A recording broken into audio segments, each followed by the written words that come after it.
Ladies and gentlemen, girls and boys, welcome to Coach Stadium for season number 20 of Barrie Baycats baseball.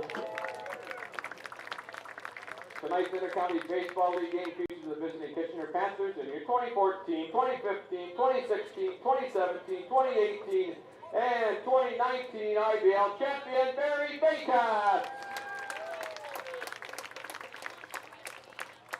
Here are the starting lineups. First for the Kitchener Panthers, managed by Don Menard. Leading up the right fielder, number 46, Jet Jarvis. Batting second in left field, number 36, Blake Jacqueline. Batting third, the center fielder, number 49, Andy Leader. Batting fourth, the third base, number 53, Nick Parsons. Batting fifth, the shortstop, number 5, Stephen Whalen. Batting sixth and catching, number 21, Dan Mahoney. Batting seventh, the first baseman, number 77, Graydon Sloat. Batting eighth, the second base, number 6, Evan Sherman. And batting ninth, the designated hitter, number 57, Noah Murciano. Pitching for the Panthers tonight, number 17, Christian Hawk.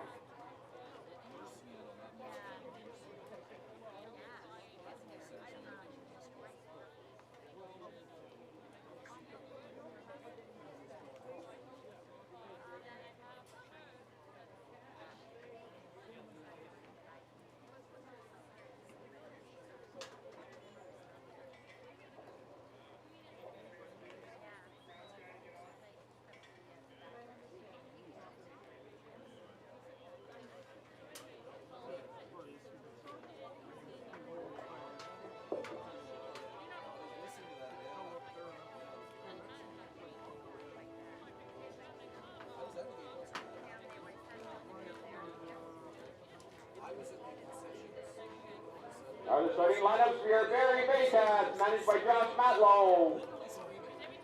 Leading up to center fielder, number 15, Jake Wilson. Batting second at first base, number 42, Jeff Cowan. Batting third, the designated hitter, number 27, Ryan Rio. Batting fourth at third base, number 13, Marcel Lecas. Batting fifth, the right fielder, number 28, Avery Tuck. Batting sixth, the second base, number 8, Brett Bianfonte.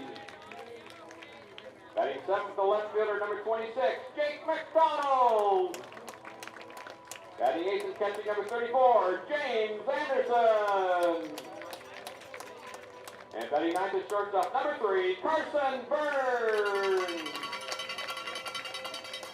Pitching for your Baycats tonight, welcome back, Jasper Jurgo.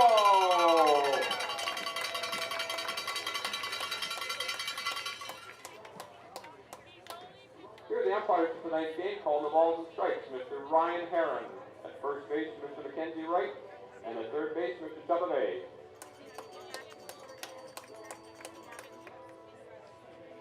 Fans, would you please rise? Kindly remove your caps for our national anthem.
Good evening and welcome to Coast Stadium in Springwater for the fourth of 5 regular season matchups between the Kitchener Panthers and the Barrie Baycats. Hello everybody, with Ryan Eakin, I'm Ben Davy.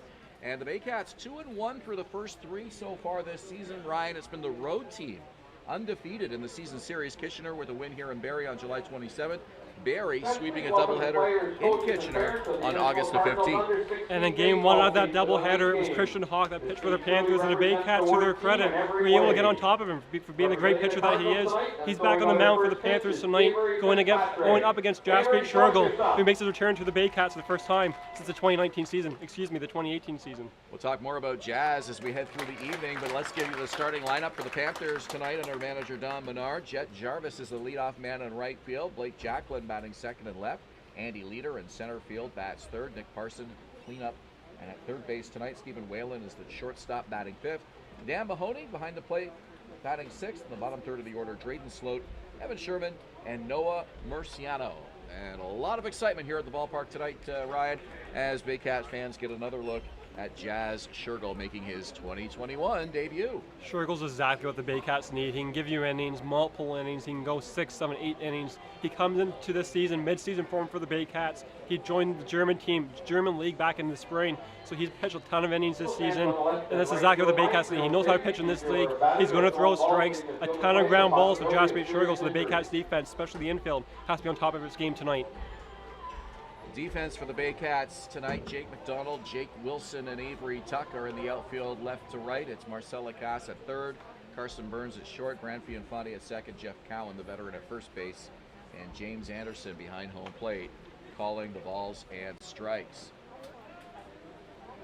Well, these teams conclude the 5-game season series here in Barrie Saturday, September 4th, and that'll be a big one. It's the final regular season game for the Baycats. Kitchener will have one more on the Sunday afternoon after that, but then on to the 2021 playoffs, and still a couple weeks of baseball left to go, but you never know who you're going to see in round 1. Well, outside of London, who's all but wrapped up the pennant, in Brantford, who's likely going to finish last, 2-7 is wide open right now. So if you're the Baycats, you're a couple games behind the Panthers. I think right now a game and a half behind the Panthers. A great opportunity for the Baycats tonight to perhaps inch their way into home field advantage in the first round. And as we know from the past, the Baycats' home field advantage really matters when you have to make teams come up on a weekday up the 400 highway. Ryan Herron is the home plate umpire tonight, calling the balls and strikes. It's Mackenzie Wright at first base and Chubba Bay at third. And another muggy night. We're still in a heat warning here in Barrie. Had been most of the week. There was some very heavy rain south of us in York region today earlier, but that all stayed well south of this area. Game time temperature 25 degrees, 31 with the humidex, and there is a little bit of a breeze. Nothing significant, but it is blowing from right to left and slightly in.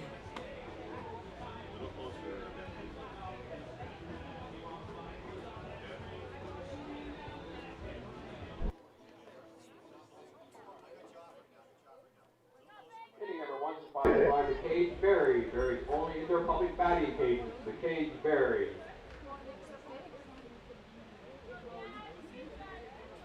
Leading up the first for the Panthers, the right fielder number 46, Jet Jarvis. Jet Jarvis steps up to the plate. Jazz Shergill toes the rubber. Works from the stretch, and here comes the first offering of tonight's ball game from Jaspreet Shergill. And he gets a called strike. We're underway at 7:34 tonight. Jarvis, Jacklin, and Leader leading off this top of the first inning for the Panthers. Shergill's 0-1 delivery is hit over the third baseman and into left field. Kitcheners get their first batter aboard tonight as Jake McDonald fires it in. It's a leadoff single for Jet Jarvis. And the way the Panthers have their lineup tonight without Keegan Morrison, who's one of their best sluggers, Riley Danverport too. 2 of their top 5 hitters out of the lineup tonight. Their next 2 best hitters are now up next. Jarvis Jacklin and then Andy Leader, who's now their veteran after joining the Panthers back in the 2017 season.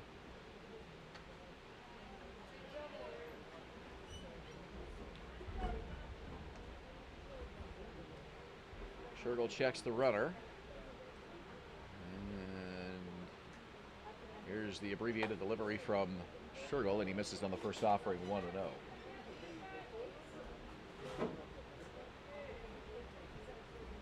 17th game of the season for Jacklin, a .369 average coming into tonight.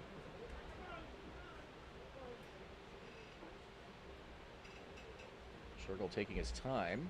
Here's the pitch. And it's a called strike, 1-1. Very quick delivery to home plate by Jazz Shergill.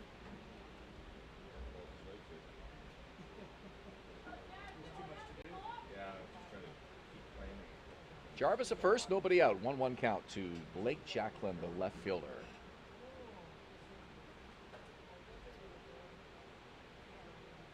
Drops down on that one, and it's fouled off. Top of the screen, strike 2.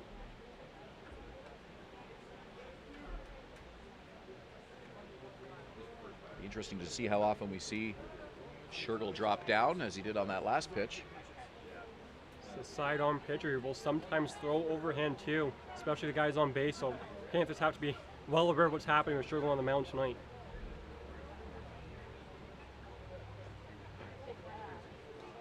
Shergill set, and the pitch outside and high. 2 balls, 2 strikes. So on that pitch right there, Shergill began with the Baycats back in 2010. He did not throw sidearm. He began throwing sidearm and he went to Australia and pitched in the winter. And ever since then, it's been extremely effective for him. He's landed in professional baseball with Can-Am League in Ottawa, Quebec, and then of course in Germany in this past spring. Pitch for Shergill. Swing and a miss. Down goes Jacklin, and there's one away.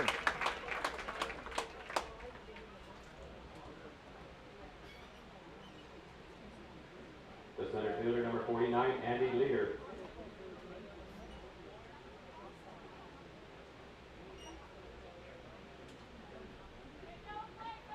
24-year-old Andy Leader to the plate now for the Panthers, with 1 on and 1 out here on the top of the first inning. Hometown Kitchener product. Shows bunt, pulls it back, and it's a called strike.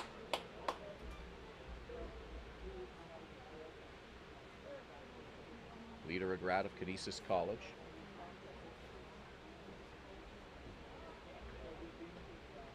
Anderson puts down the sign. Shergill shakes him off once, twice.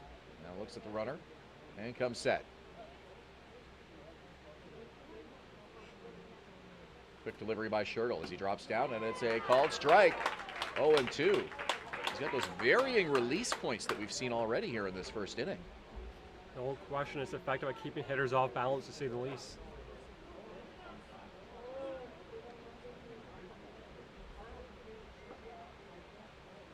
Count is 0-2. The pitch from Jazz Shergill. Runner goes, and it's hit to left field. Back is McDonald, and it bounces against the base of the fence. Picked up, fired in. They're going to round Jarvis past third. He comes in. Here's the throw. He slides. He's safe. Throw to third, and it's an RBI triple for Andy Leader. On that play, if you're Carson Burns, to me, you have to make sure that Leader doesn't end up at third base instead of trying to go home. You had a tough play at home plate. Should have just held on to the baseball, make sure that Leader doesn't take an extra 90 feet like he did. Leader hit that ball hard, and it went a long way. Third base, number 53, Nick Parsons. Jarvis put his head down, and good speed around the bases to get in with the game's first run. So it's 1-0 Panthers with 1 away, as they get to Jazz Shergill early in his Baycats debut. Nick Parsons, the third baseman and cleanup hitter, to the plate. Shergill misses away, ball 1.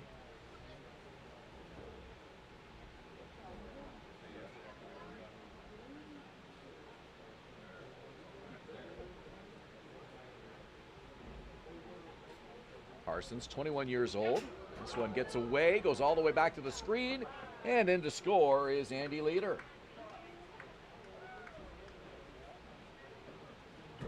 2-0 Panthers here on the top of the first inning. Not the first inning in his home debut, his regular season debut that Shergill was hoping here for the Baycats.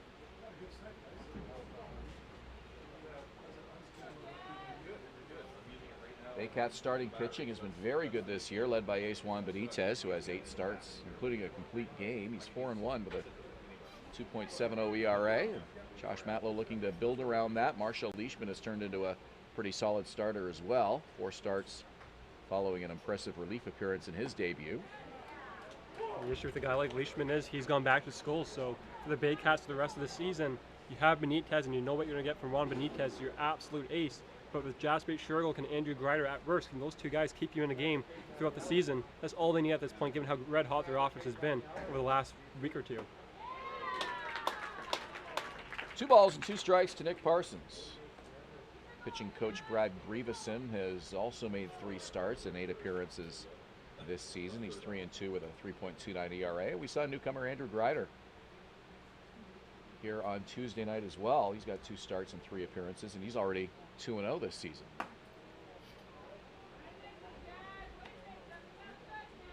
So some options for the Baycats with the starting rotation, and certainly Josh Matlow hopeful that Jazz Shergill can be a big part of that going forward into the playoffs. I think the hope is that he's definitely the co-ace for the Baycats heading into the playoffs.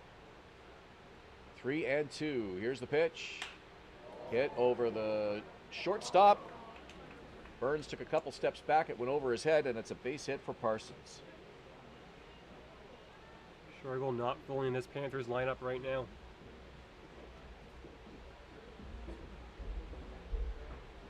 Stephen Whalen, the shortstop, now comes to the plate.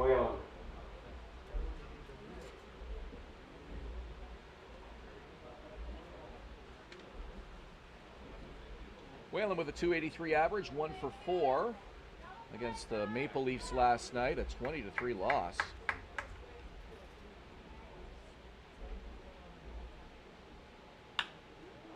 It's a high fly ball to Jake McDonald, running over, and he can't get to it in foul territory. It's a foul ball. You mentioned the Panthers last night losing to the Maple Leafs. The Maple Leafs for the longest time this season had the worst team ERA in the league, and that now belongs to the Panthers. So they're hoping with this early lead that their ace, Christian Hawk, can shut things down for the Panthers tonight.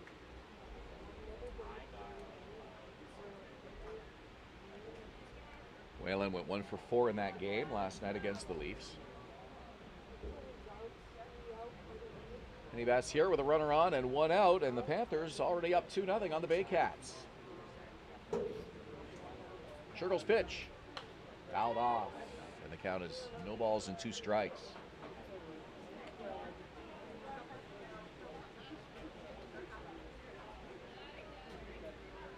That 23 loss to the Leafs last night at Christie Pitts was tied at 3 going into the bottom of the 3rd, but that's as close as the Panthers would get. Starting pitcher Adam Robertson could only give them 3 innings, allowed 5 runs, 3 of them earned, taking his 3rd loss of the season. On the ground, foul over near the Barrie dugout, and the count holds at 0-2. 3 errors didn't help the Panthers last night either. So when you go back to the Baycat game on Tuesday night, they did allow 7 runs. They did make 3 errors defensively, but when you put up that many runs and you get that many hits, a lot of your problems go away.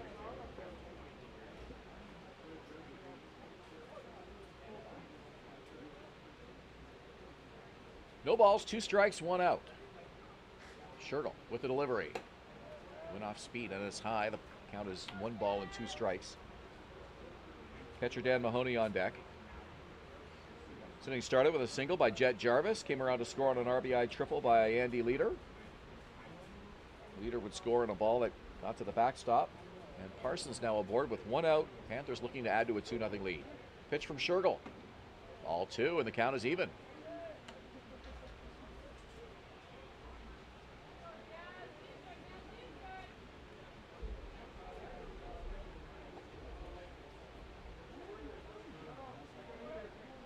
Middle infield, Carson Burns and Branfy Infante. Be ready for a ground ball here with 1 out. Here's the pitch. Fouled over the screen.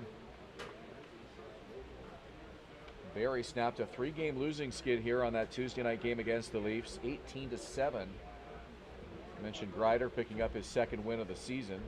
The story in that game was the bats. The Baycats pounded out a season-high 28 hits in that game. All 10 Baycats who batted reached base, including defensive substitution Darius Barless. A big night for everybody in the Barrie lineup. This one hit on the ground to second. Infante goes to short for 1. Can't get the throw off to first, as Burns just ran out of time. So they get Parsons 4-6 on the force at second, and Whalen is aboard with 2 away. Catcher number 21, Dan Mahoney. We'll see a lot of, when Jasper Trickle's at his best, we'll see a lot of ground balls, and that's kind of spot where you would ideally like to turn two, but wasn't that hard hit. Tough play for Burns and Defonte to perhaps double up the Panthers on that play. Dan Mahoney went 1 for 4 last night. Ahead in the count here, 1-0 against Jazz Shergill. Struggling in this first inning in his Baycat 2021 debut. Panthers have scratched out 2 already, looking to add. Pitch from Shergill. On the ground to short. Burns takes it. Makes a clean throw over to first in time for the out. So the Panthers score a pair, and after a half an inning, it's 2-0 Kitchener. You're watching Baycats TV.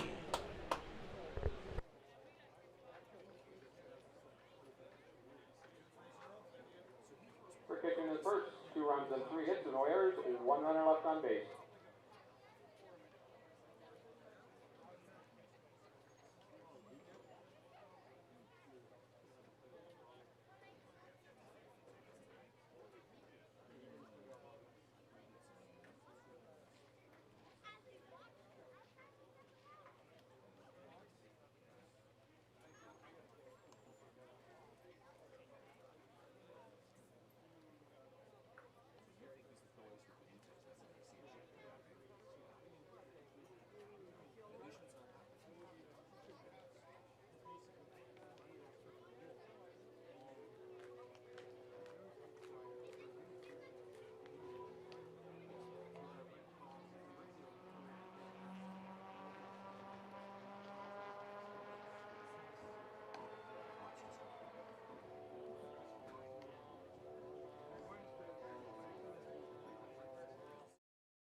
Trouble seeing the scoreboard or scorecard? Time to see Dr. Shell and his amazing team for all your eye care and eyewear needs. 225 Ferndale Drive. Go Baycats, go!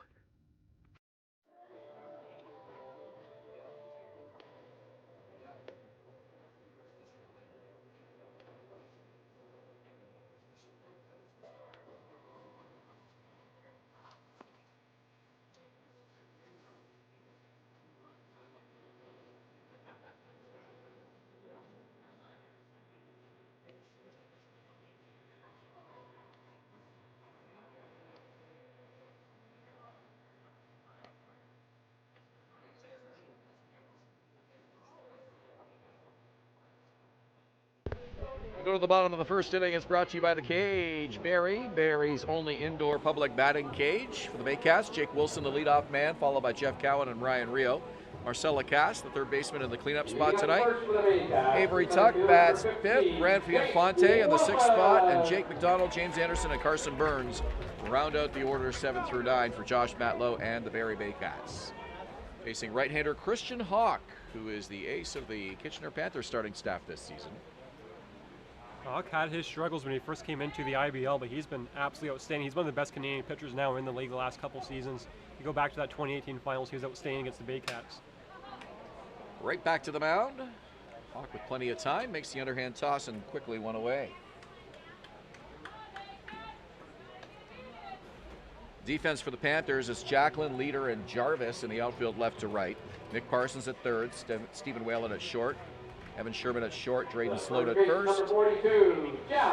Dan Mahoney calling the balls and strikes for Christian Hawk this evening.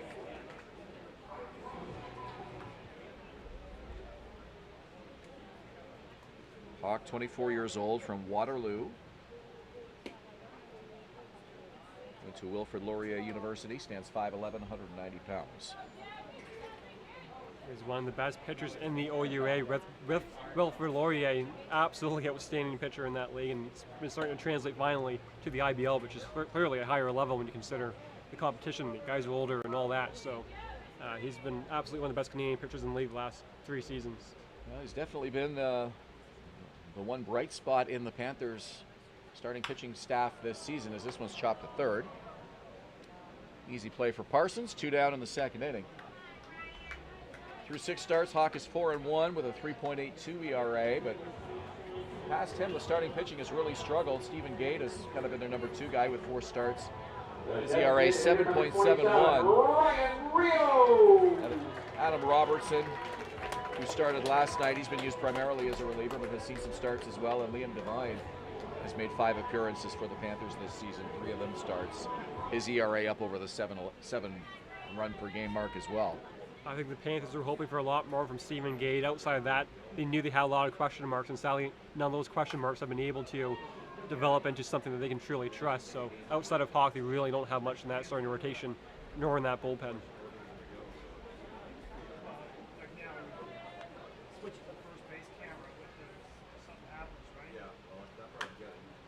Ryan Rio behind of the count here quickly, no balls and 2 strikes. Rio with a 377 average in his 20th game this season for the Baycats. Team leading 23 RBIs. An 0-2 count against Christian Hawk, and now time is called as Rio will step out.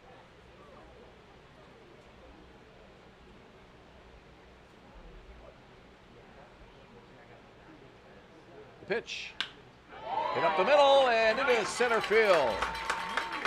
Baycats get their first hit of the night as Andy Leader tosses that one in, and there's 1 on with 2 out for Marcel Lacasse. Rio, one of 3 left-handed batters are batting in a row for the Baycats. Up comes Marcel Lacasse, another lefty, and then Avery Tuck after the Baycats had Jeff Cowan in that 2-hole, splitting up the lefty with Jake Wilson at the top of the order.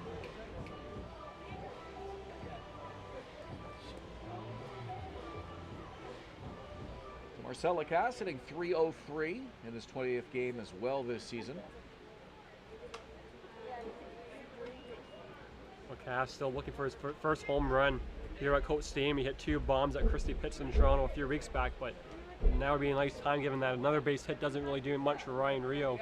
It likely limits him to being at second base, so now would be a great time for Lacasse to hit his first home run as a Baycat. 5 of the 9 Barrie hitters in the lineup tonight are above the 300 mark. He shows bunt, and he's underneath that one and fouls it over the screen 0-2. Many times you see a bunt that ends up over the net and into the parking lot, but that's what happened on that one. That would really wound your ego if your car got dinged by a bunted ball in the parking lot. A swing, you can stomach that. Like, how did that dent end up on your hood? Oh, it was a bunt off the bat of Marcel Lacasse. From the cleanup hitter, nonetheless.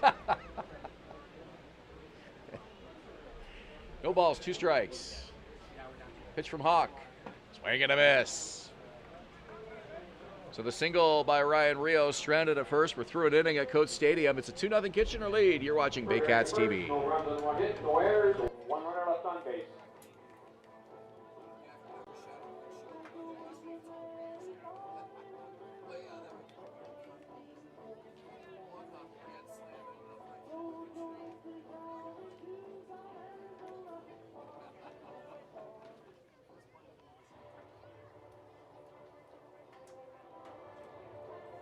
Hey, Baycats fans, how are we feeling tonight? No. It is Throwback Thursday in the best ballpark in the Inter-County Baseball League. Baycats fans, how are you feeling tonight? All right, that's a little better. We're down by 2, but no means are we out of this game tonight. We're going to come back against those Kitchener Panthers, okay? Lots to look forward to at the ballpark tonight. We give away a card to the merch shop, shopbaycats.com, as well as Baycats swag with trivia and a whole lot more. So let's hear it one more time for your Baycats. Coach Stadium. All right, grab yourself a hot dog, a cold beverage, and enjoy tonight's game. We'll talk to you soon.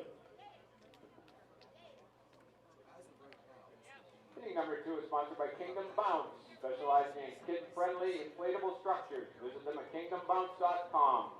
Kingdom Bounce.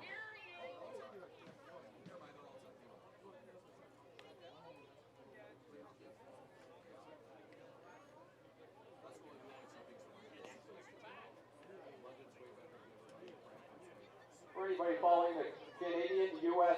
World Women's Hockey Championship game, Canada is leading 5-0 at the end of the second period.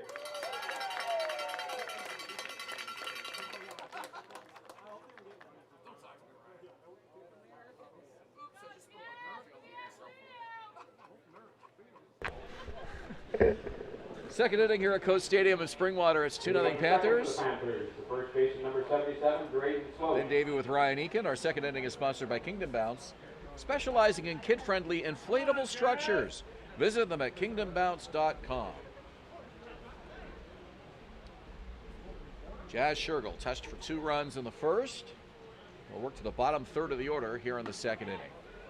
Called strike to start off Drayden Sloat, the first baseman. The Baycats had a game a few weeks back on Saturday night. Brad Grahamson had a tough first inning. He settled down after that. He ended up pitching into the 8th inning. This is a huge inning for Shergill to settle down, get that pitch count under control, perhaps have a quick 3 up, 3 down.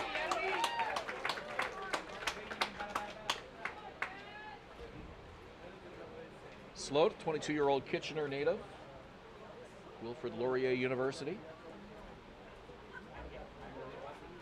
Here's the pitch from Shergill. And missed low and away on that one. And it's a ball and 2 strikes.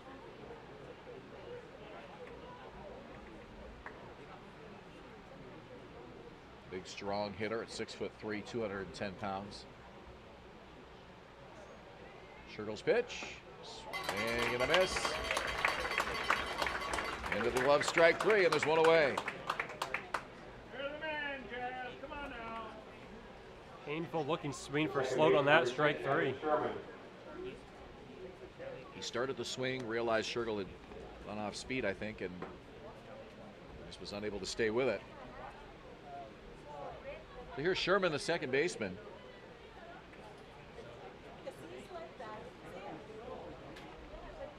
Sherman struggling at the plate, 173 is average, 0 for 4 against the Leafs in that 20-3 loss last night.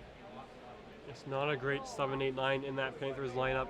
It'd be nice to have a quick 3 up, 3 down, get back into that rhythm, get ready to face that top of the order for the second time tonight in the 3rd inning. Swing and a miss, strike 1. Well, good pitchers have the ability to do that. Sometimes they get in a little bit of trouble in the first inning and can settle down and go the rest of the way.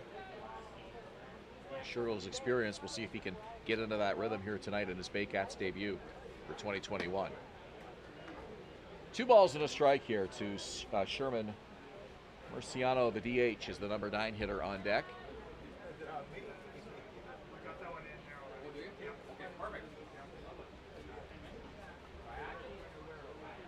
Shergill to Sherman. Right side and through into right field. 4th hit of the night for the Panthers, and there's 1 on with 1 out for the number 9 hitter.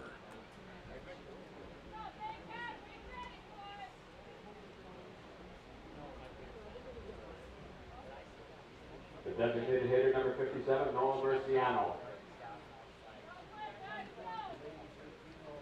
Murciano is in his first season with the Panthers, just his 5th ball game of 2021 tonight. We did see him here at Coates Stadium earlier this season, Kitchener's previous appearance.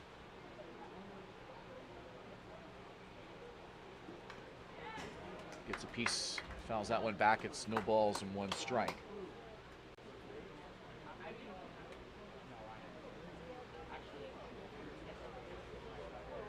Murciano hitting 200 coming into tonight. Shergill checks the runner. That's Sherman. Swing and a miss.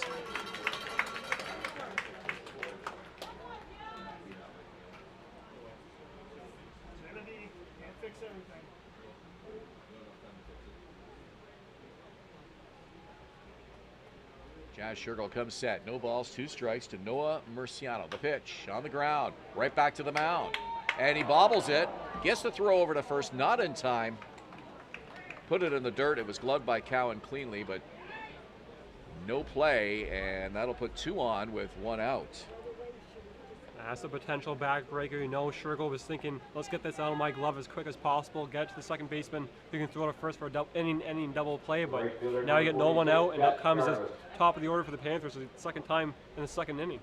Well, maybe one of those situations where he was thinking about the double play before it was even in his glove and just not able to put the squeeze on that ball by the time he picked it up. Had a shot at first, and now balk is called.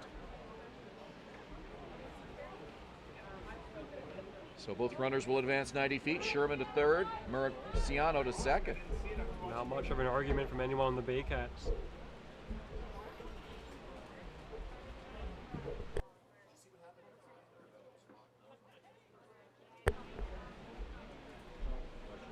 Top of the order for Jet Jarvis. 2 in scoring position, and the Panthers with a chance to add to a 2-0 lead. Pitch from Schergel. Low and in. And it's 1-0 to Jarvis. Jarvis singled and scored the game's first run in the top of the first inning. That'd be a great time for a strikeout, given this guy on third base, less than 2 out. You don't want to fly ball in this spot. The infield's still not playing in. There's the pitch from Schergel. Inside again, and he's behind Jarvis. 2 balls, no strikes.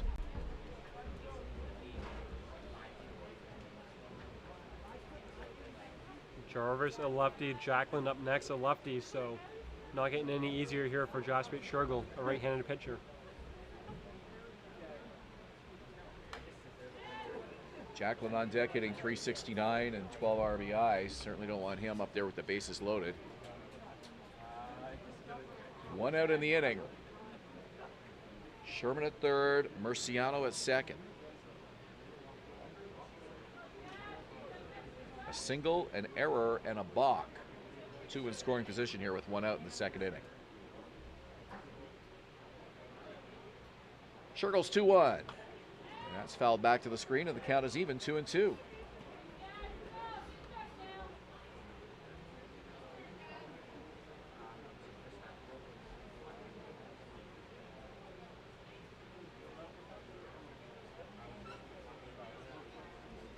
Anderson puts down the sign for Jazz Schergel. From the belt, the 2-2 pitch. It's high and away, 3 balls, 2 strikes. The count is full.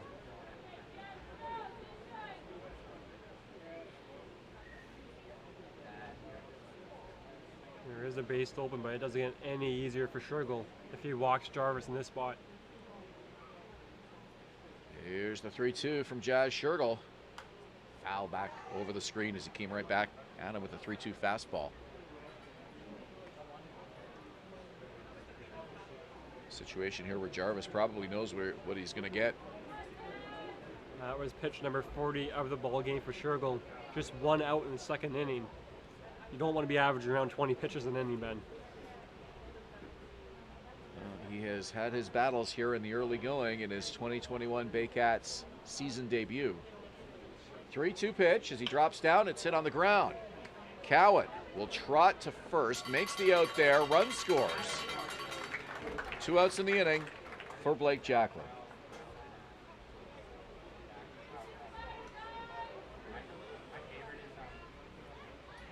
Professional at-bat by Jarvis at the top of the lineup.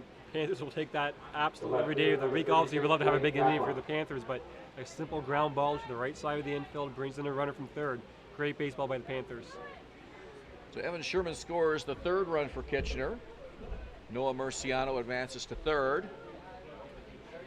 And a chance for Schergel to get out of the inning here with 2 away and a runner at 3rd base. Blake Jacklin, the left fielder, to the plate. Called strike. Check the swing, but Ryan Herron giving Schergel that call. It's 0-1.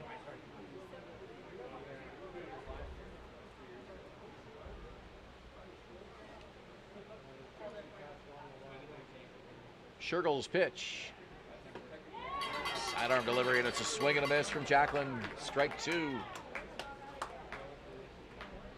Schergel's only strikeout tonight came against Jacklin in the first inning.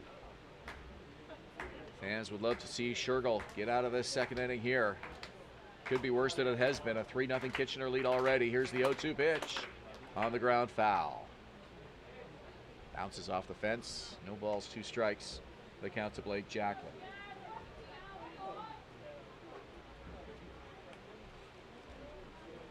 Jacklin with 18 strikeouts this season. That's the most on the Panthers.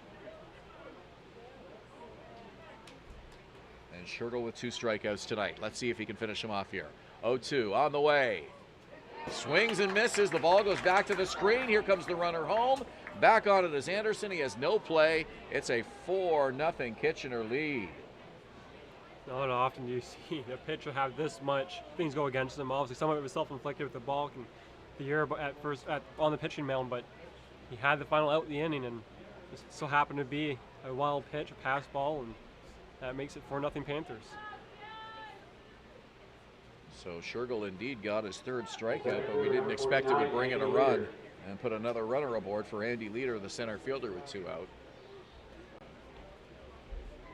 Yes, you're correct. He had a strikeout to begin this inning. I said his only strikeout came tonight against Jacqueline, but he did a strikeout slow to begin the second inning, yes. So Leader and Parsons to follow. 2 out here. And now Shergill will step off and take a moment to regain his thoughts.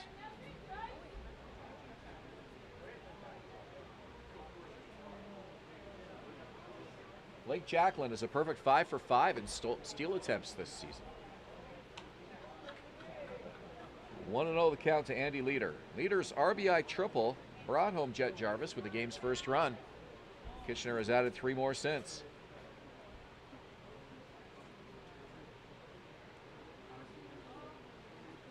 Here's the pitch. Outside corner, a strike, 1-1. Just joining us is Throwback Thursday night for the Baycats, wearing the Reds from their 2005 championship season.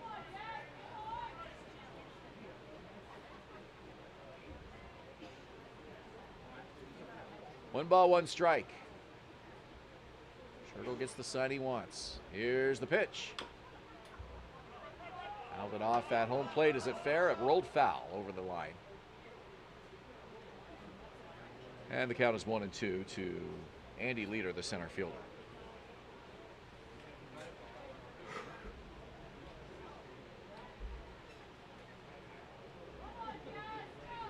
Baycats have been wearing the red and blue retro uniforms on Thursday nights this season.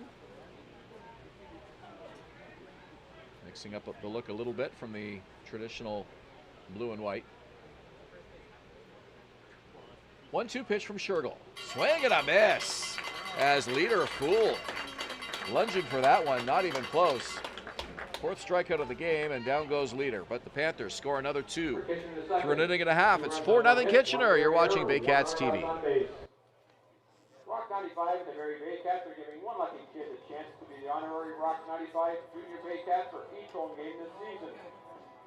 Kids aged 7 to 11 years old will have a chance to win this exciting and unique experience. All they have to do to win is sign up online at rock95.com and listen to their favorite morning radio show when the Rock 95 Morning Crew draws a winner for every home game this season. The prize consists of 2 adult tickets to the game, a t-shirt, a team hat, complimentary hot dog, fries, and pop, and the opportunity to announce the Baycats' 3rd inning. Sign up at rock95.com.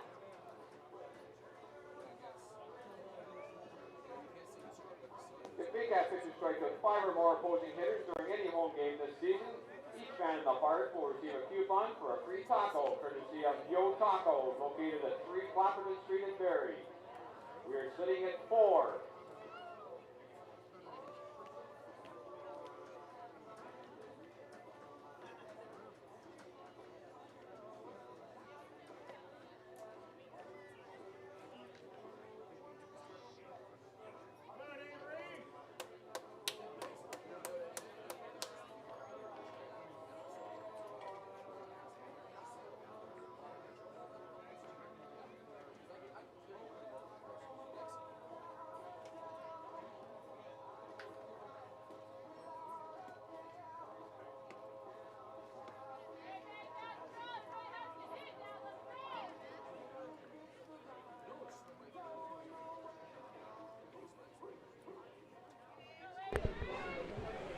Bottom of the 2nd inning at Coach Stadium, brought to you by Kingdom Bounce, specializing in kid-friendly inflatable structures. Visit them at kingdombounce.com. Avery Tuck, Grant Fianfante, Jake McDonald, all due up for the Baycats.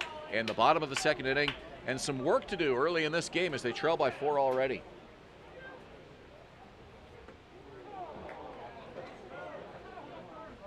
I'm just going to say, as Tuck takes first base, I'm just going to say how he's kind of a nice guy to have lead off this inning with his speed, his extra base power, but we'll take first base and hopefully begins a big inning for the Baycats. Leads off the 2nd inning with a bruise. Not the most ideal way to get on, but he'll take it, and Infante comes to the plate with 1 on and nobody out. The second baseman, number 8, Barrie Infante.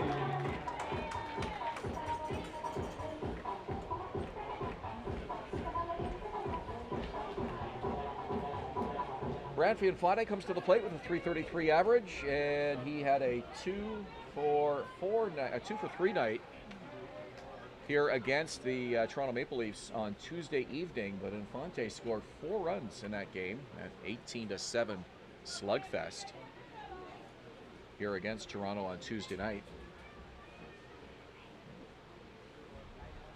Both these teams coming off slugfests against Toronto. Barrie on the winning end, Kitchener on the losing end.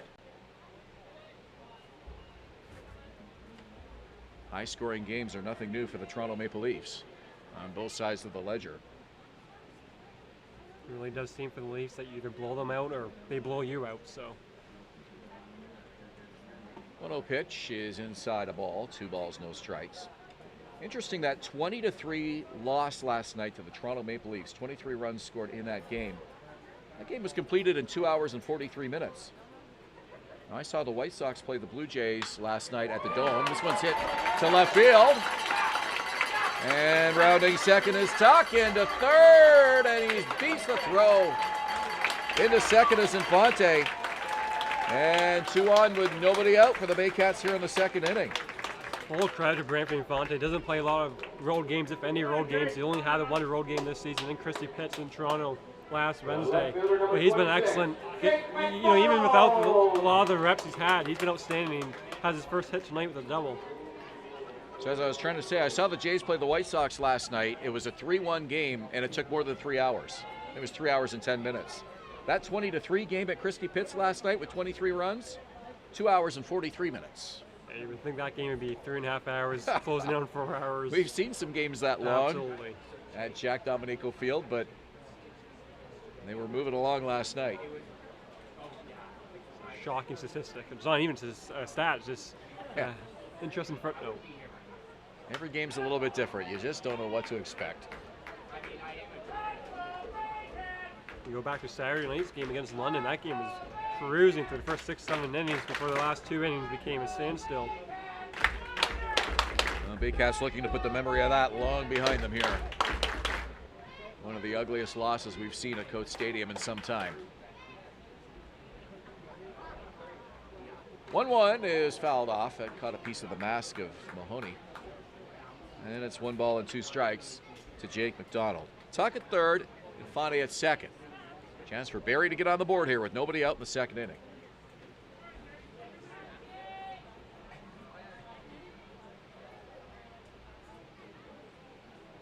Well, the first place London Majors are right back here again. Get a chance to see them on Saturday night. Called strike 3. McDonald not happy with it. Neither are the fans. He's rung up by Ryan Herron. Just have to blame McDonald for not being happy with that one. I thought that one was well high, but Hawk gets the pitch, strike 3 call. And he'll take it given there's no one out. 2 runners in scoring position.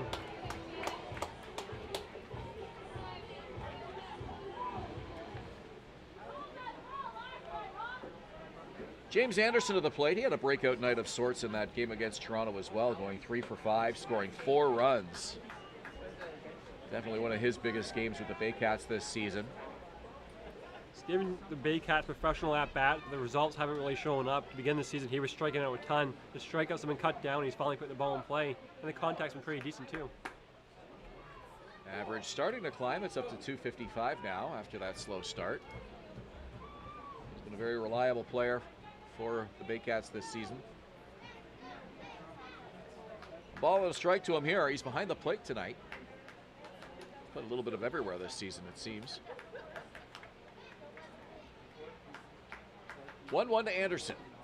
And that's high. 2 balls and a strike.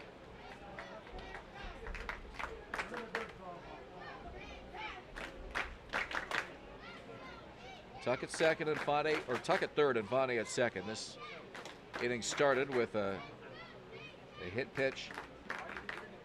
Tuck got hit on the first offering from Hawk to start the inning. This one hit to left field. And going back is Jacklin. He took a couple steps in and misread it. That's going to score 2 as Tuck and Infante both come in to score on an RBI double by James Anderson.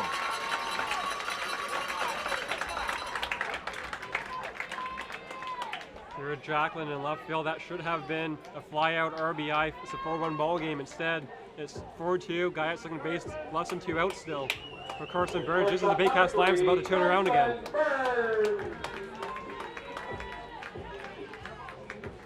RBI double for James Anderson, and he continues the hot bat. Carson Burns, the number 9 hitter now, with a 4-2 game at Coates Stadium. First pitch swinging, and it's into the Baycat dugout, strike one. Anderson's had a couple of plays the last few games where it's been, you know, he's had some help from the left field. I think it was Doyle on Saturday night. He dove for a ball he had no business diving for, and Anderson ended up at second base. But when you put the ball in play, that's what can happen. Foul out of play, strike two. 2 runs, 2 hits for the Baycats here in the bottom of the second. Burns looking to keep it going.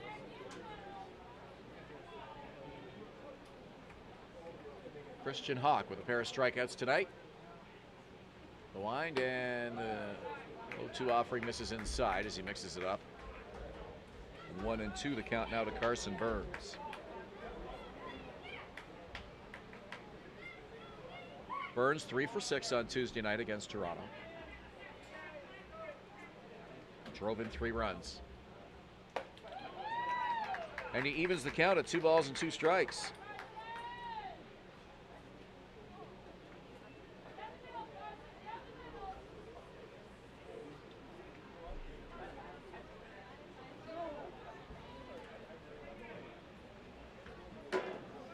Hawk with a 2-2. Foul out of play.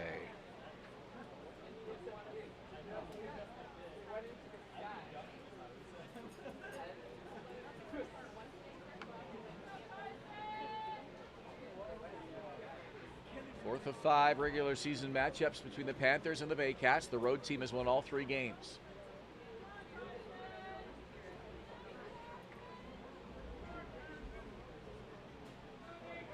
Right-hander Christian Hawk gets the signal from the home plate umpire. Comes set from the belt. The leg kick in the 2-2. Inside, and the count is now full. 3 balls, 2 strikes with 1 out in the inning.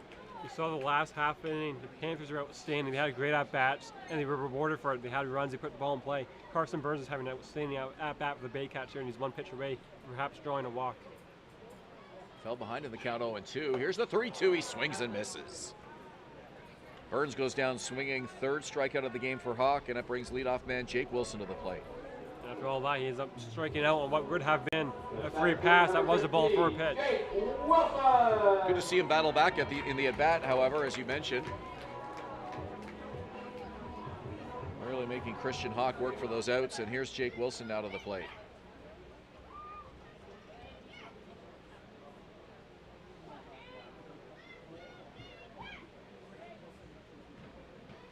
What a night Jake Wilson had against Toronto on Tuesday. 3 for 5, 4 RBIs.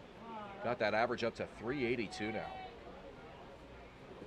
I think Liam Wilson, who's absent in the Panthers lineup tonight, is a front runner to win the MVP. Sean Riley in Toronto has been outstanding, but Jake Wilson is likely the most complete player in the IBL.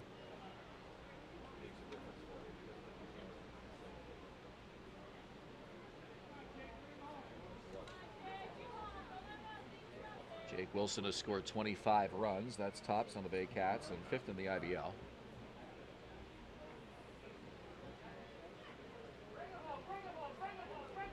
Waggles the bat. Here's the 1-1 on the ground, foul, and the count is 1 ball, 2 strikes.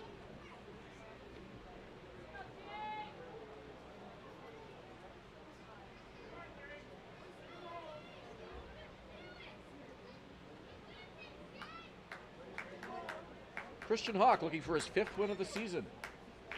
4 wins, most on the Panthers. He's tied for 3rd in the IBL, 4 wins. It's fouled just past the third base coach's box. Out of play, 1-2. You know Hawk would love to get out of this inning, only allowing the 2 runs and not bringing up the go-ahead run at the plate for Jeff Cowan.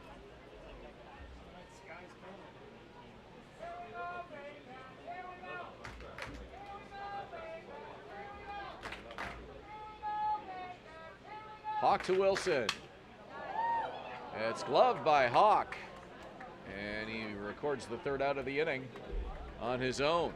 Baycats get 2 to trim the deficit to 4-2 after 2 innings here at Coates Stadium. You're watching Baycats TV.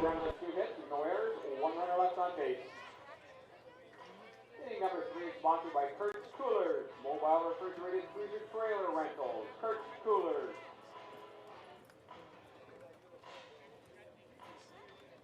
Thanks, Mike. It's Rob Daniels, in-game host for your Baycats, checking in at the merch shop. Here, located right at the front entrance of Code Stadium. We sure hope you come on down and get yourselves a Throwback Thursday Baycats cap tonight. These things are gorgeous.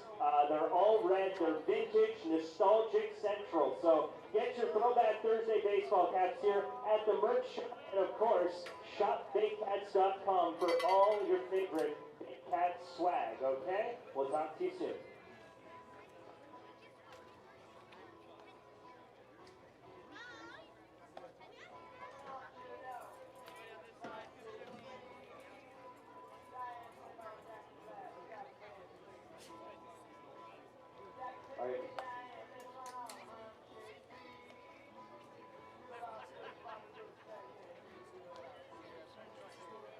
Representatives of the Baycats going through the stands selling 50-50 tickets. There's 3 for $2 and 9 for $5. The draw takes place at the 7th inning. It's going to be a great pot tonight, fans, by the looks of the crowd.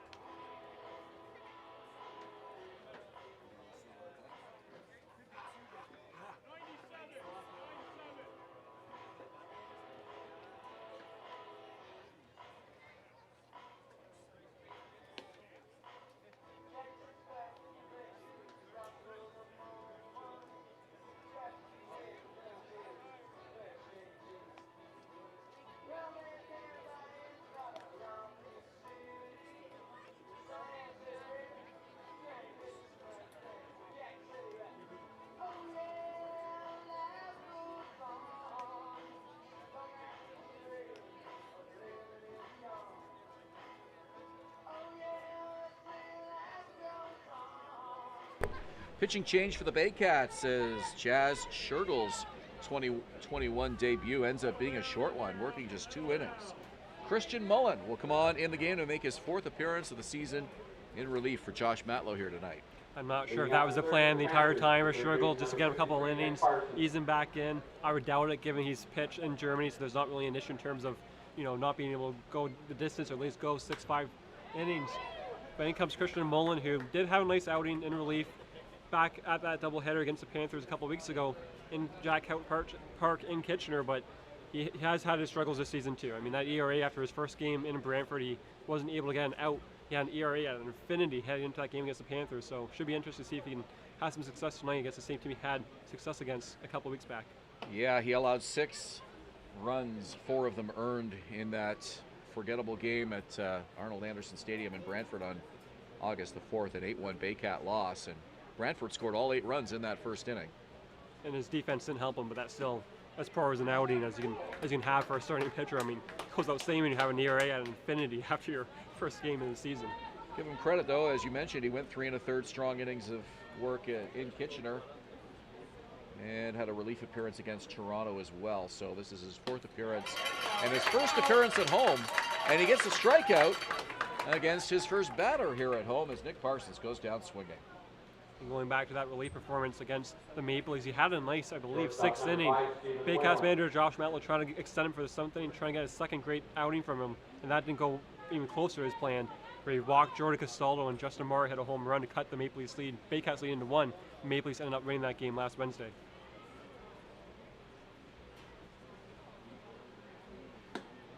First pitch to Whalen is low and in. The nice thing when you don't record a note is that ERA doesn't show up in the, there's no number there. So well, it shows up as zeros, top zeros. This is perfect, actually. Yeah, until you do record it out, then right. You got an ugly number you got to deal with.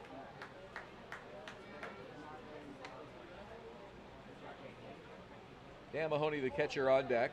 4-2 Panthers. We're in the top of the 3rd.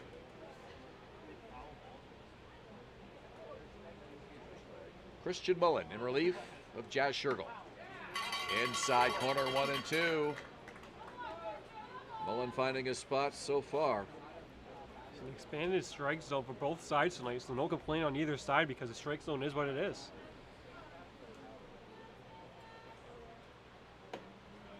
High and away, 2-2. Mullen from Pefferlaw, the other side of Lake Simcoe.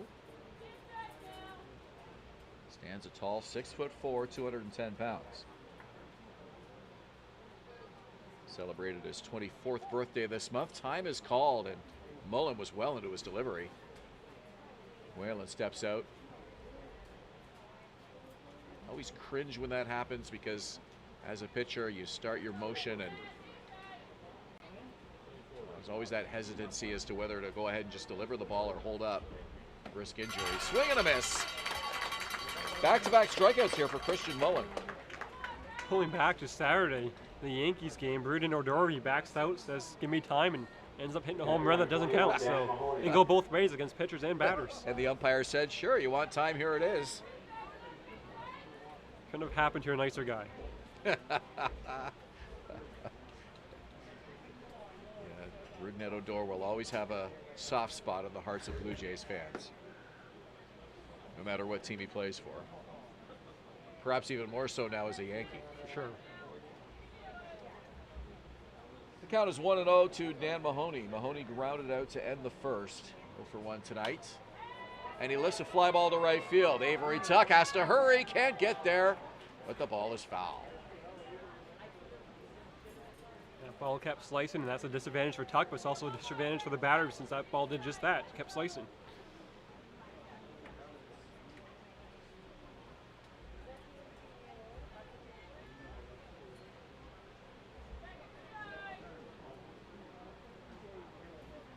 To Kitchener here in the third inning. Panthers with a pair in the first and a pair in the second. Barrie making it a 4-2 game with 2 runs of their own in their half of the second. In the dirt. And the count is now 2 balls and a strike.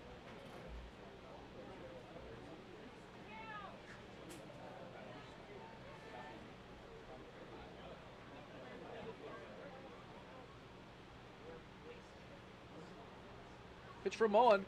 Foul back to the screen. And it's 2 balls, 2 strikes. And one thing with Mullen too is he can give them innings in the sense that he is stretched out, so if he can get out, as he's done this inning, he's 1 pitch away from striking out the side, he could potentially get the Baycats into the 6th, 7th, 8th inning for the back end of that bullpen. This game stays close. That one well high, and the count is now full, 3-2. That breaking pitch is coming in pretty slow. Tried to see if Mahoney would chase. Let's see if he comes back at him with a 3-2 fastball here. Here's the pitch from Mullen. On the ground. Middle part of the infield. It gets past a diving Carson Burns. That was a slow roller that Burns just couldn't get to quite in time. Made the diving attempt anyways.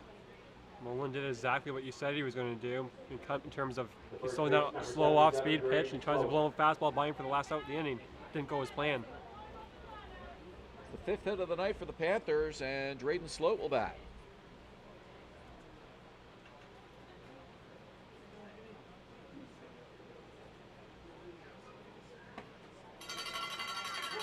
Sloat, one of Jazz Shergill's 4 strikeout victims tonight through just 2 innings of work. Just joining us, Jazz Shergill making his 2021 debut with the Baycats here tonight. Couldn't get out, or couldn't get past the 2nd inning. He allowed 4 runs this evening. And Christian Mullen making his 4th appearance of the season on in relief. 1 ball, 1 strike to Sloat, the first baseman. Right back to the mound. Mullen stayed with it all the way. The underhand toss to first. In time for the out. And the Panthers are held scoreless for the first time tonight through 2.5. It's Kitchener 4, Barrie 2. You're watching Baycats TV. 1 runner left on base. Congratulations, Baycats fans. That was strikeout number 7, which means everybody in the park gets a coupon for a free taco, courtesy of Yo Taco, located at 3 Bradford, or Clafferton Street, excuse me. Please pick up your coupon as you leave the park tonight at the main gate.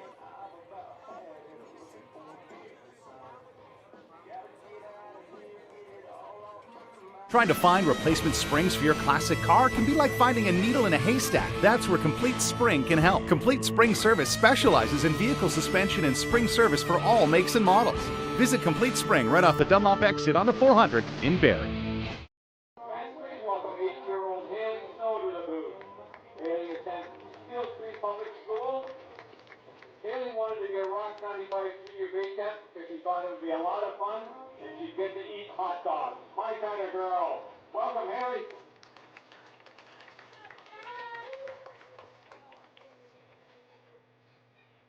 Haley's the latest winner of our Rock 95 contest. He's going to lead us through the Baycats' third inning.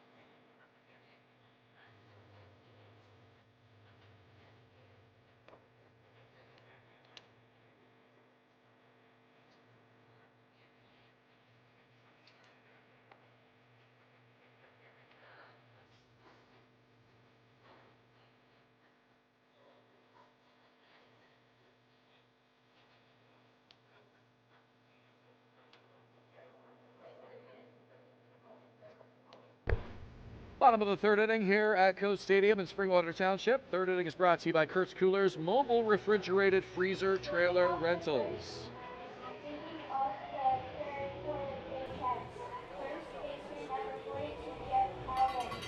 That was Haley, our Rock 95 Junior Baycats announcer tonight. We'll enjoy her calls for the Baycats here in the bottom of the third inning. Cowan, Rio, and Lacasse are all due up for the Baycats here in the bottom of inning number 3.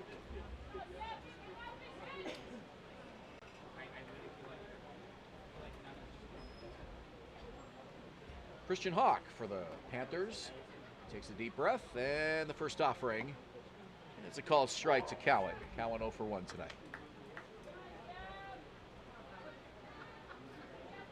4 runs, 5 hits for Kitchener, 2 runs, 3 hits for Barrie. Baycats with the lone error in the ball game. Foul ball over to the third base coach's box, 0-2. One of the difference it can make for the Baycats this inning if Cowan can get on base. You got Rio coming up, Lacasse, 3 straight lefties against a right-handed pitcher, Hawk. It can make a world of difference. It really changes the inning. I know it does any time a leadoff guy can get on, but especially this case, the Baycats down by 2 runs.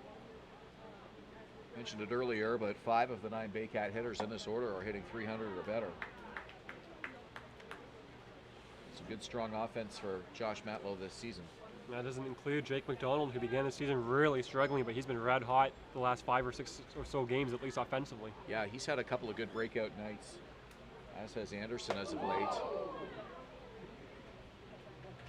That one nearly hit him. And it's a ball and 2 strikes.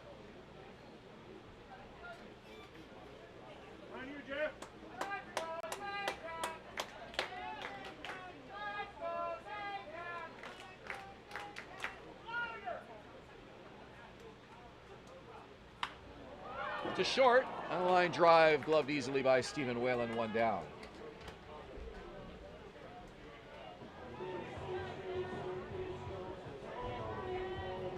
Those 5 hitters who are hitting 300 or better are in the top 2/3 of the Baycat order, and Avery Tuck, the only one not hitting 300, is in the number 5 spot. He's been dangerous as of late as well. Ryan Rio comes to the plate, Haley tells us. And he will bat with nobody on and 1 out here in the third inning. Rio gives this a ride to right center field. That'll drop. And it could be extra bases. Rio's going to try for 2. He's in, standing up. A double for Ryan Rio in the third inning.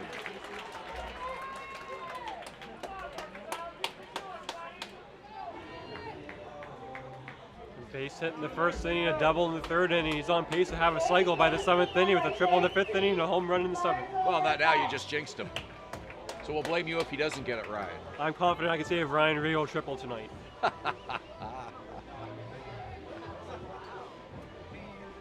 that would be something. You always see something different when you come to the ballpark. That's why I love baseball so much. Pretty much every game, something happens that you didn't expect to see. And sometimes something that you've never seen before in your life. Cycles are not common in the IBL. There's been one cycle in my 9 years covering the Baycats, and that was Jordan Costello in Guelph in 2018. Outside of him, there's not been a cycle by a Baycat in the last 9 years. It's not something as a hitter that you really think about when you come to the plate. It's not like you're trying to hit one of each. It's kind of an unusual stat when you think about it, but it is a offensive accomplishment you can certainly be proud of. There's a Blue Jays game earlier in the season where Simeon was a base hit away twice from getting the cycle, and he failed both times, so it's not easy to do. Heard stories of players hitting through the cycle and not even being aware of it. 1 ball, 1 strike to Marcel Lacasse. He struck out to end the first.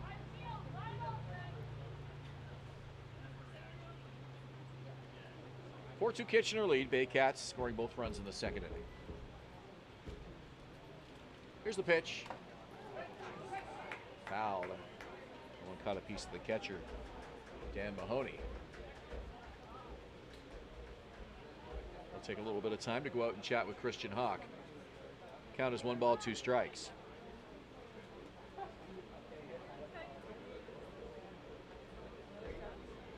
I talk about sometimes seeing things that you don't expect to see at the ballpark. In the second inning, we had 3 strikeouts by the Panthers off of Jazz Shergill. But one of them was a strikeout that went to the backstop and resulted in a base runner, so it resulted in a ground ball being the second out of the inning. So 3 strikeouts, but Shergill did not strike out the side technically. An unfortunate turn of events for Shergill, who was almost his worst enemy that inning between him and his battery, James Anderson, because he was a lot better in that second inning than he was in the first inning. Yeah, there was an error and a balk, and those are both on him, of course. So the one was just a miscue at the mound where he unable to get a throw off and couldn't glove it cleanly. Swing and a miss. Lacoste goes down on strikes for the second time tonight, both swinging. Still an opportunity for Avery Tuck to bring home his former college teammate in Ryan Rio. Avery Tuck. Tuck in his 9th game of the season. What an addition he's been to this Barrie lineup, at the plate and in the outfield. Just a good, pure athlete. Came in at a great time too, because Noel McGarry-Doyle left for school, and that was a massive hole in the Baycats outfield. And in comes Avery Tuck, who's been a game changer for the Baycats, a 5-tool player, elite arm, almost reminds you of Ryan Spatero out in right field. Well, Tuck basically brings you everything that you lost when McGarry-Doyle left, so. Left-handed bat too, they're the same player almost. Pretty much. It's been a seamless transition so far. 1-0 pitch. Called strike.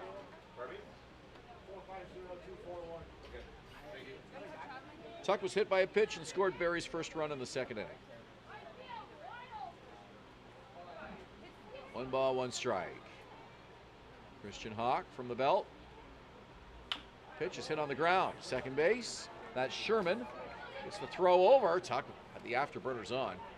The throw beats him by a stride and a half, and down go the Baycats. So the double by Rio is stranded, and we go to the top of the 4th inning with the Panthers on top 4-2. You're watching Baycats TV.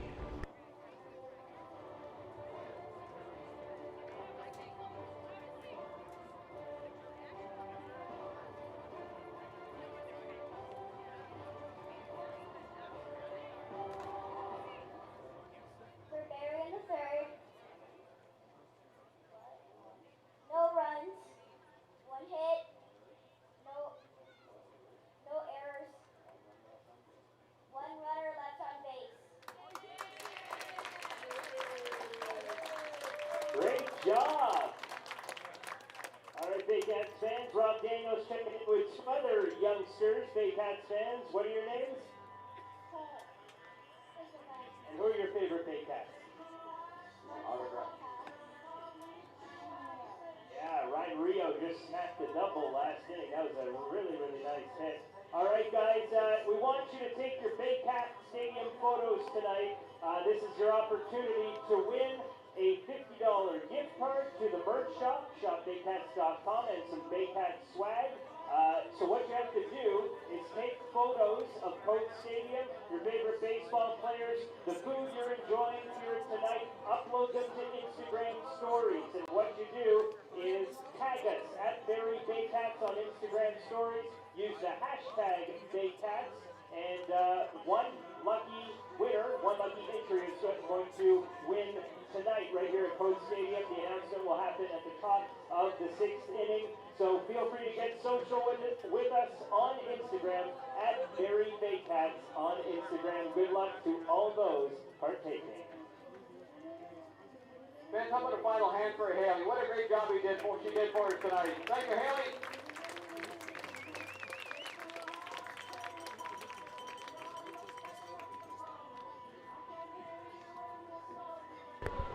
Time for the 4th inning here at Coach Stadium in Springwater with Ryan Eakin. I'm Ben Davy. Baycats are trailing 4-2. Our 4th inning is brought to you by The Cage, Barrie's only indoor public batting cage. Evan Sherman, Noah Murciano, and Jet Jarvis due up here for Don Menard in the 4th inning. If you're just joining us, Jazz Schertl's 2021 debut lasted just 2 innings. Reliever Christian Mullen came on in relief in the 3rd. A pair of strikeouts, along with 1 hit. And he'll look to continue that momentum here in the 4th. This one's skied to right field. Plenty of time for Tuck, and there's 1 out. So Mullen has retired 4 of 5.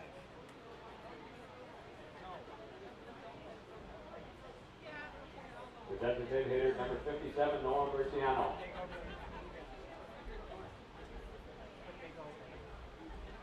Noah Murciano, the designated hitter. Reached on an error and scored a run in the 2nd inning. Pitches up at the shoulders, ball 1.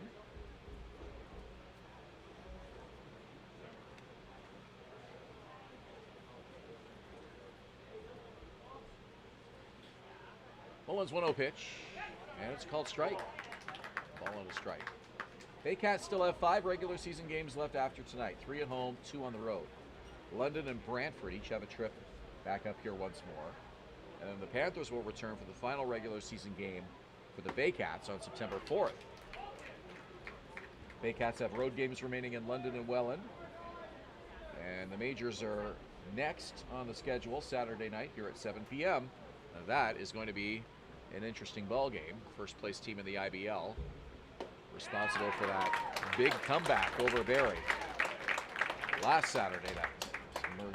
Muricano goes down on strikes.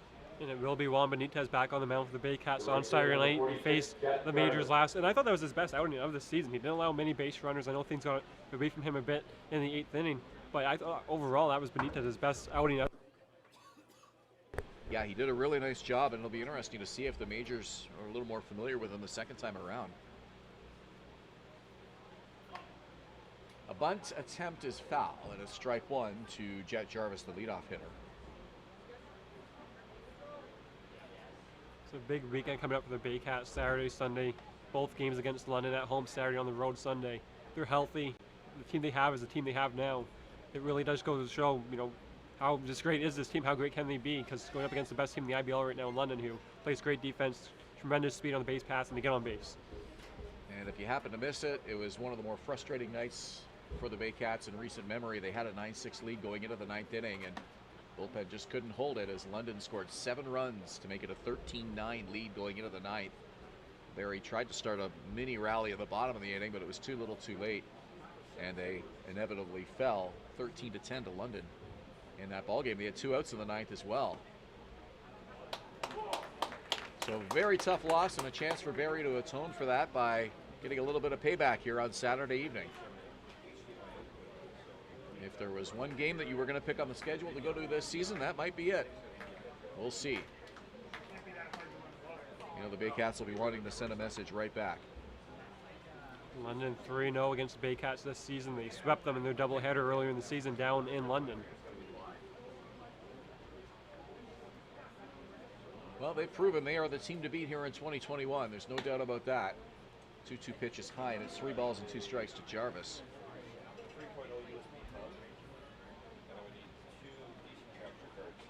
We talked a little bit about this off air, but really the only thing that the regular season has determined this year is that London is a step ahead of everybody and the Brantford Red Sox a step behind. And 2 through 7, it's pretty even. There's a lot of parity when you look at those teams. Logjam in the standings right now. Anybody can beat pretty much anybody. The left fielder, number 36, Blake Jacklin. The question for the London Majors is they've won their pennants. They've had great regular seasons. They've won a ton of first rounds. Can they finally not only make it to the IBL finals for the first time since 2014, where they lost to the Baycats, but can they finally get over the hump? And then that long streak that they've had, that long drought they've had since going back to the 70s, which is amazing given how successful of a franchise that's been in a league that's only peaked at, what, I believe 10 teams over the last 30, 40 years. So it really is an amazing story. So I wasn't sure how long it had been. You said 7 years since their last IBL finals appearance. The year the Baycats won their first championship was back in 2014. They have not been back since, despite having a pretty good ball club most seasons. And pennants, as you mentioned. How quickly things can change when you get to the playoffs, especially in the Intercounty Baseball League. So many players can't stay with the club right through to the end of the postseason. They won the pennant back in 2016, and then Game 7 against Toronto in the semifinals, they were up in the 9th inning and they blew it. So, runner goes, pitches high, throw down the tag, he's safe. Stolen base for the speedy Jet Jarvis. He's in scoring position with 2 away. So yeah, for London, it's just a matter of finally getting it done in the playoffs, and you're gonna have a lot of competition though. Welland, Toronto. I do think the Baycats can have everyone where they should be defensively. They can finally get some pitching with Jasper Shergill and Andrew Grider. I do think they can be in the mix, especially when we talk about a best of 3. Anything can happen. Your ace has one bad outing, and just like that, you're down 1-0 in a series. You're down 1 game away from elimination. London with a 3-game winning streak and a 17-6 record as of today, and clearly the best pitching in the IBL. Their run scoring is second only to Toronto. Run differential though of 85. They're winning big games.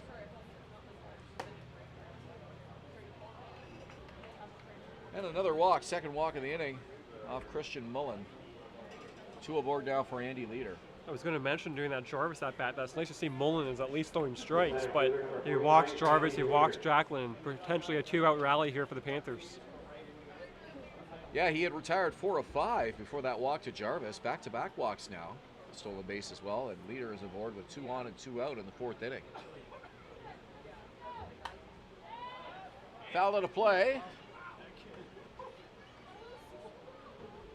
Leader tonight with an RBI double, took third base on the throw. He's 1 for 2 tonight with a run scored.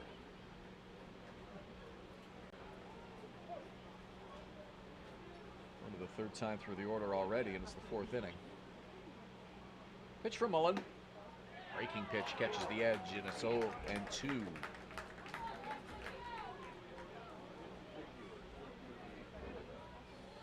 So after that game against London on Saturday night,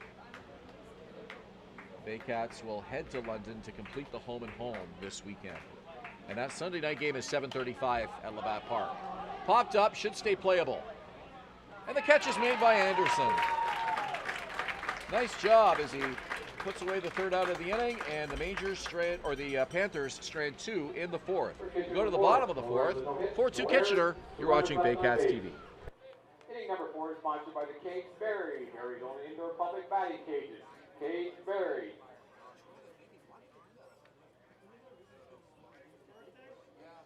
We have a final in the hockey score, Women's World Championships. Canada 5, the US 1.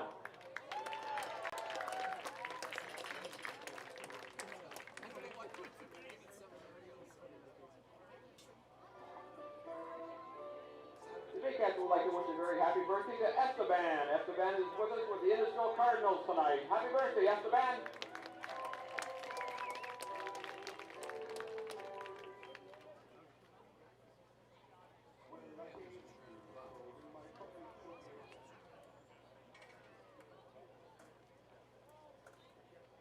And while we're doing scores, there's one other game underway in the IBL tonight in Welland. At the top of the 5th, the Brantford Red Sox lead the Welland Jackfish by a score of 5-2.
fourth for the Baycats. Second baseman number 8, Barrie Baycats.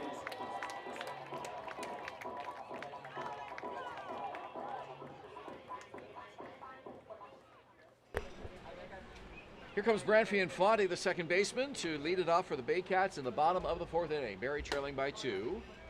And a called strike by home plate umpire Ryan Herron. Infante, McDonald, and Anderson are due up here in the fourth inning for Barrie against Kitchener starter Christian Hawk. This one's gloved by Hawk. He can trot that one all the way over to the bag himself if he wants. One away.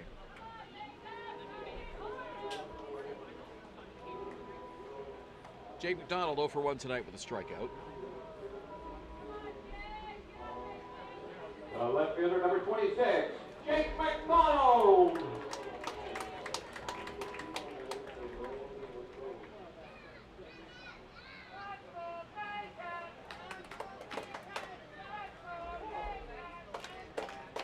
Oh, and 1 to McDonald here. 1 out in the fourth inning.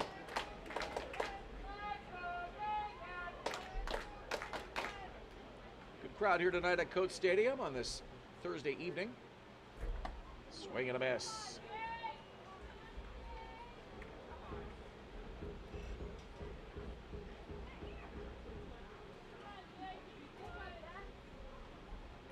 '24-year-old Vancouver native. The 0-2 to him. Swing and a miss. Strike 3. Second strikeout tonight for McDonald. And here comes James Anderson. His first strikeout I thought didn't do him justice. It was a decent at-bat. I didn't like the strike 3 call, but McDonald wasn't even close in that at-bat. James Anderson.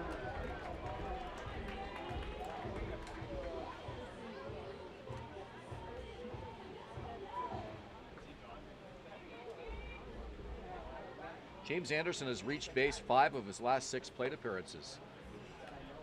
4 runs scored in that big win over Toronto Tuesday night here at Coates Stadium.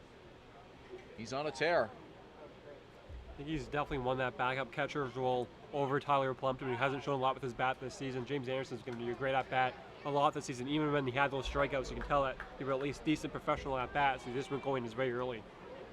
When you're as hot as he is, those trips to the plate can't come quickly enough.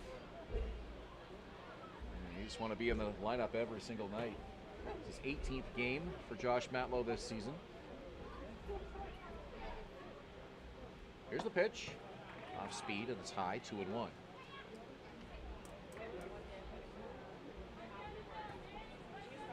Anderson's double in the second inning ended up being a stranded runner as Hawk settled down and he got Burns on a strikeout and then a weak liner off the bat of Wilson. This one's high behind the bag at third and it's caught. Down go the Baycats. 3 up, 3 down for the first time tonight as Anderson is retired. On the pop-up to Drayden Sloan. We go to the 5th. Panthers 4, Baycats 2. You're watching Baycats TV. Inning number 5 is sponsored by Seat Giant, the official ticket marketplace of the Barrie Baycats. Get all your major event tickets within North America and Canadian funds. SeatGiant.ca.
Reminder, we have a couple gentlemen going through the stand selling 50-50 tickets, 3 for $2, 9 for $5. The draw takes takes place at the end of the 7th inning.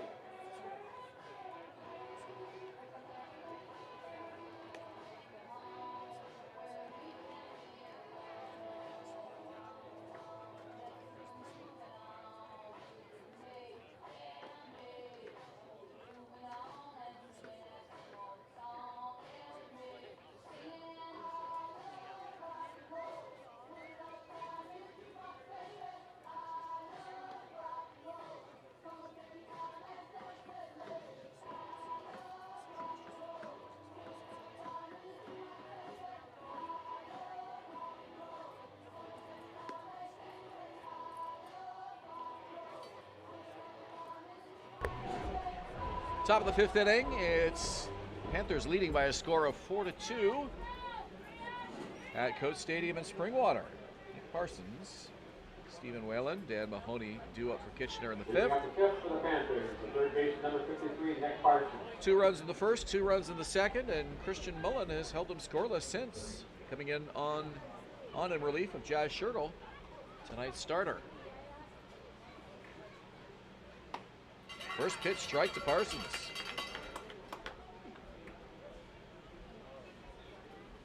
Mullen started off the third by striking out Parsons. One of 2 strikeouts he'd get that inning.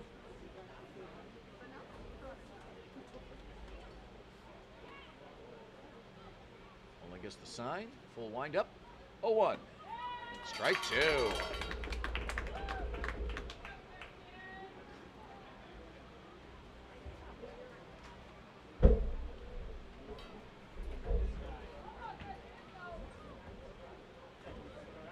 The pitch for Mullen. On the ground. Third baseman. Mishandles it. Marcella Cass couldn't cleanly glove that. And that'll be an error on the third baseman. I thought Lacasse should have been more aggressive in that play, because if you let it take that many bounces, eventually he's just going to stop bouncing. It was a tough play to corral, and he wasn't able to make the play. The shortstop number 5, Stephen Whalen. Stephen Whalen will come to the plate, so 1 on, nobody out here for Kitchener in the 5th inning. Second error of the game for the Baycats.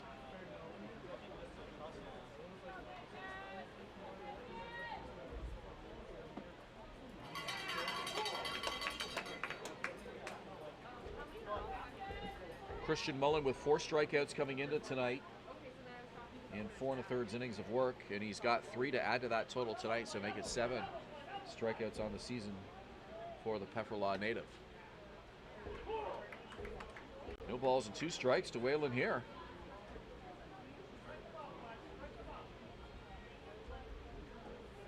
Middle infield at double play depth. Burns and Infante. Outfield playing him straight away. 0-2 pitch from Mullen. Slider in the dirt, and it's 1-2.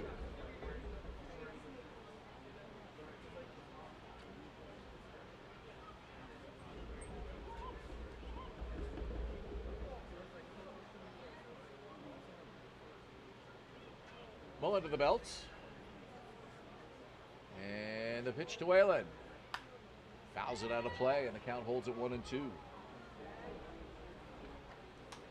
Our 5th inning brought to you by Seat Giant, the official ticket marketplace of the Barrie Baycats. Get all your major event tickets within North America in Canadian funds.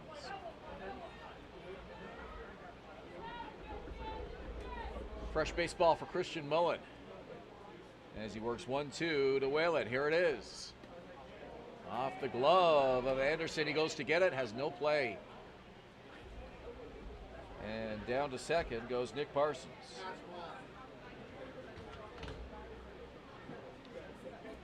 Pass ball to Anderson. Anderson has been great behind the plate this season, but definitely not his finest performance tonight. When you look at that play that cost 90 feet, and the ball getting through him on the Schertle strikeout, which should have ended the inning, back in the 2nd inning. 2 balls, 2 strikes, and now Mullen is going to step off.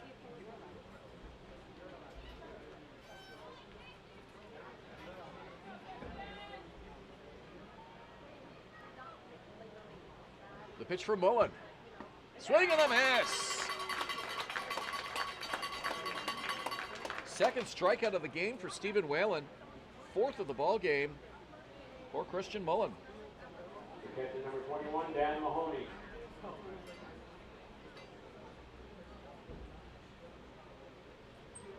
All 4 strikeouts for Mullen have been swinging strikes as well.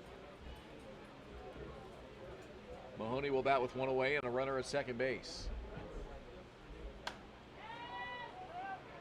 Definitely looks like a guy that has the Panthers numbers going back to his outing in the second game of the doubleheader last Sunday at Jack Couch in Kitchener. Well, as you mentioned, that was his 1 strong appearance of the 3 so far.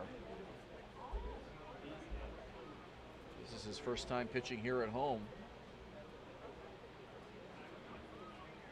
Looking very comfortable against this Kitchener lineup tonight. Here's the 0-1 pitch. And he gets the called strike, 0-2.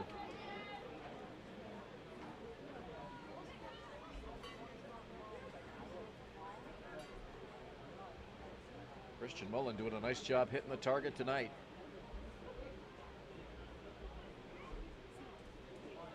The pitch on the ground, right side. A high hopper. Nice play by Cowan. Makes the leaping grab, and the throw over to the pitcher covering is in time for the out.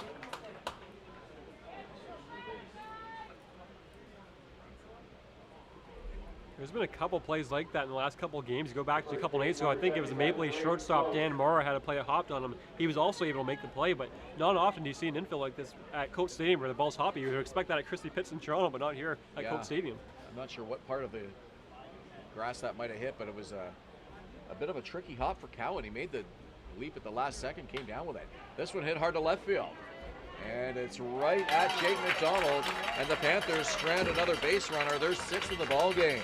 We go to the bottom of the 5th, 4-0 Panthers. You're watching Baycats TV.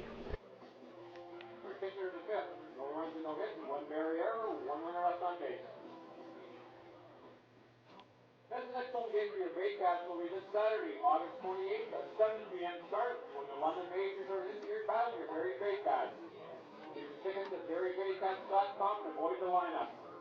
That's this Saturday night, 7 o'clock versus the London Majors.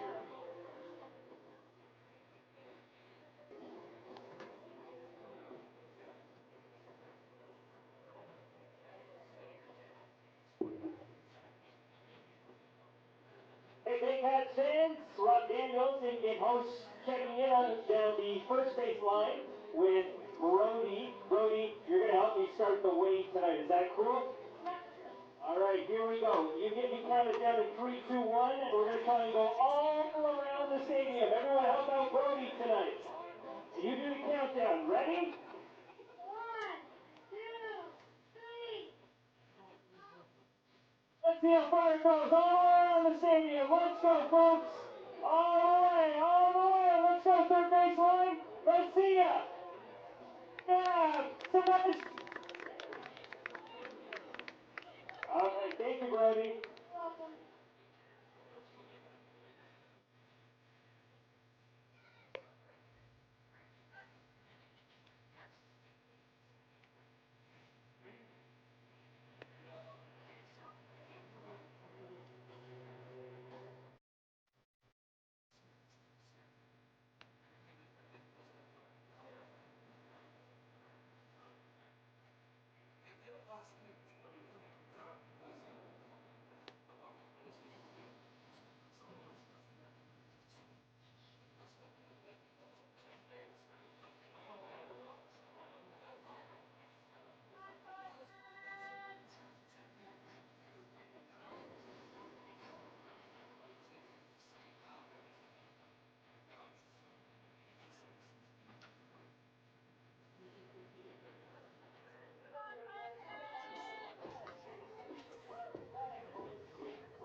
Bottom of inning number 5 at Coates Stadium in Springwater Township. The Kitchener Panthers leading the Barrie Baycats by a score of 4-2. Number 9 hitter Carson Burns up to the plate to lead it off.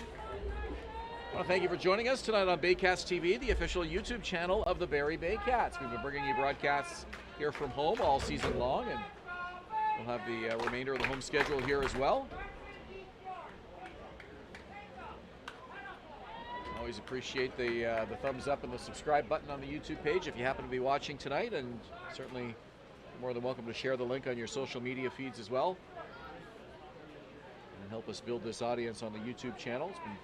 It's gone very well so far this year, and we're happy to bring you the games here from Coates Stadium. 1 ball and 1 strike to Carson Burns, who is 0 for 1 with a strikeout tonight.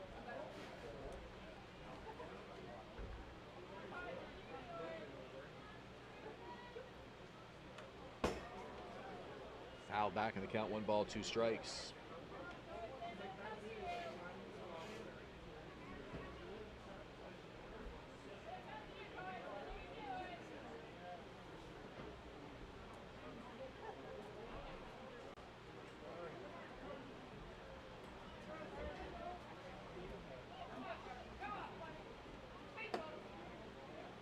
And the count is 2-2 to Carson Burns.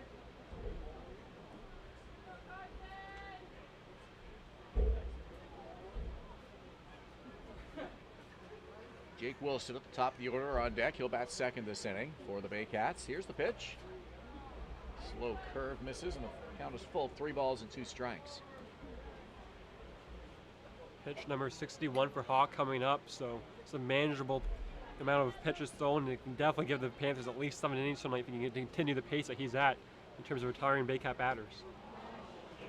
Swing and a miss, strike 3. Second strikeout of the game for Carson Burns, as he is Christian Hawk's 6th strikeout victim tonight. The center fielder number 15, Jake Wilson. Wilson hasn't gotten a ball out of the infield tonight, so he's looking to finally get going. Obviously, he's been red hot ever since he really joined the Baycats, quite frankly. Never really had a slump. We'll look for his first hit tonight. Panthers ace Christian Hawk has settled down really nicely after Barrie got to him for 2 runs in the second. He's retired 6 in a row. Heading into this Wilson at bat. And the count is even, 1 ball, 1 strike. Panthers third baseman Nick Parsons playing on the edge of the grass, perhaps protecting a bunt down the third baseline that can be Wilson's way of reaching base for the first time tonight. Hawk has retired 9 of 10 since a double by James Anderson brought in Barrie's 2nd run of the evening.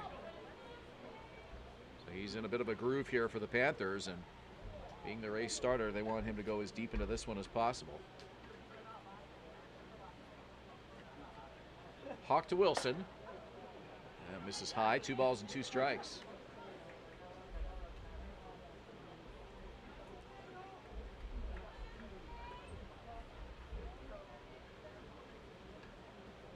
Here's the pitch. Out of the play.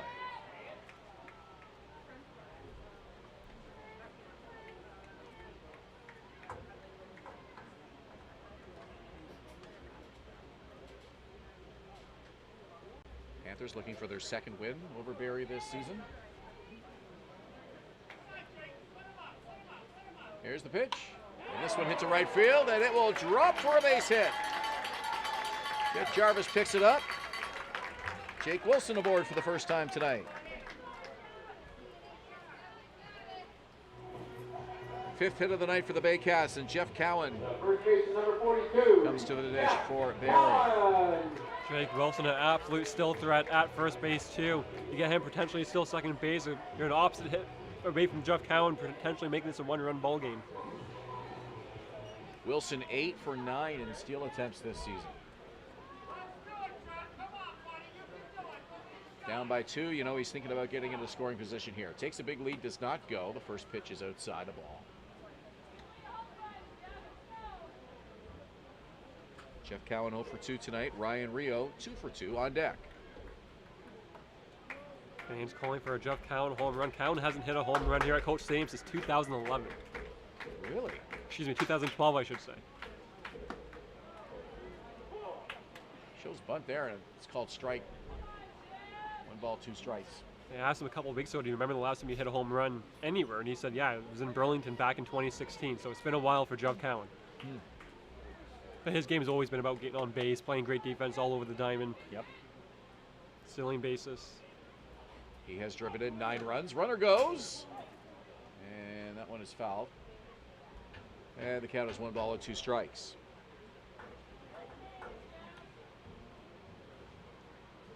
Cowan's 13th game of the season. .438 average. That leads the club.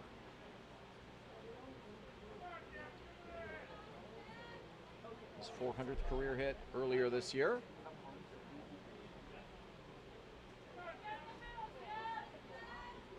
Behind in the count here, 1-2. Hawk gets the side he wants. Comes set. From the belt, the 1-2. And that offering misses. His 2 balls and 2 strikes.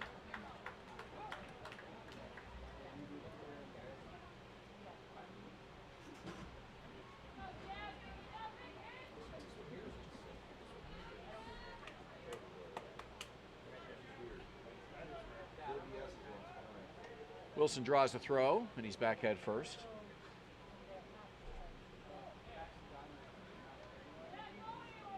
Four runs, 5 hits for the Panthers. 2 runs, 5 hits for the Baycats. We're in the 5th. Hawk comes set. 2-2. This one hits a left center field. Giving chase is Jacklin. He makes the catch in left center. And retreating to first is Wilson. 2 away.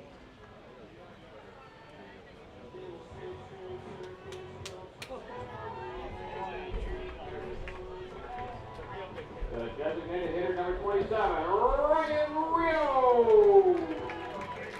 Dan Mahoney out for a chat with Christian Hawk. It's a quick one as he trots right back to home plate.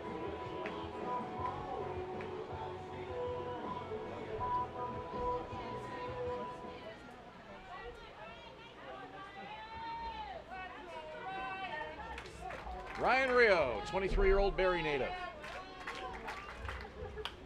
First pitch swinging, and he fouls it away.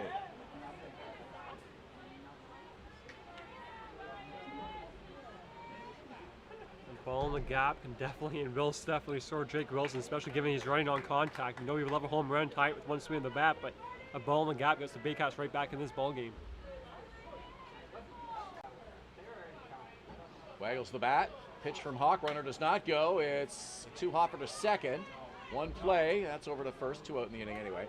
And there we go. So that does it for the Baycats. They strand the hit by Wilson. And that will do it for Barrie in the bottom of the 5th. Kitchener holding on to a 2-run lead. You're watching Baycats TV.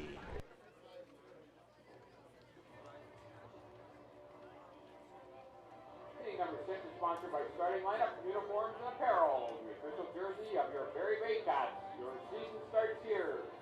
Starting Lineup Uniforms and Apparel.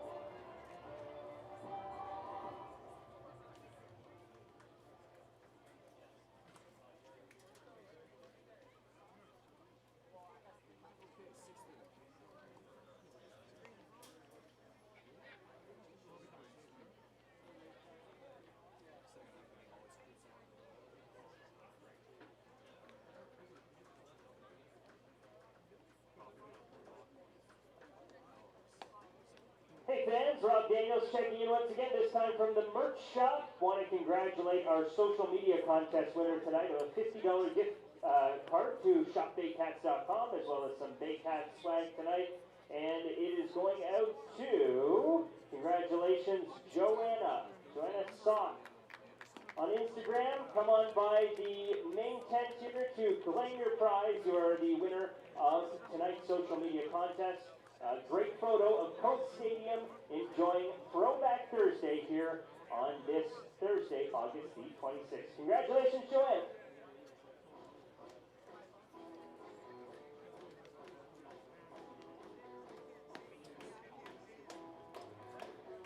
Then you've got a Scotiabank debit card turned into the media booth up top here. If you think it might be yours, bring some identification with you, we can turn it back to you. Scotiabank debit card found in the parking lot.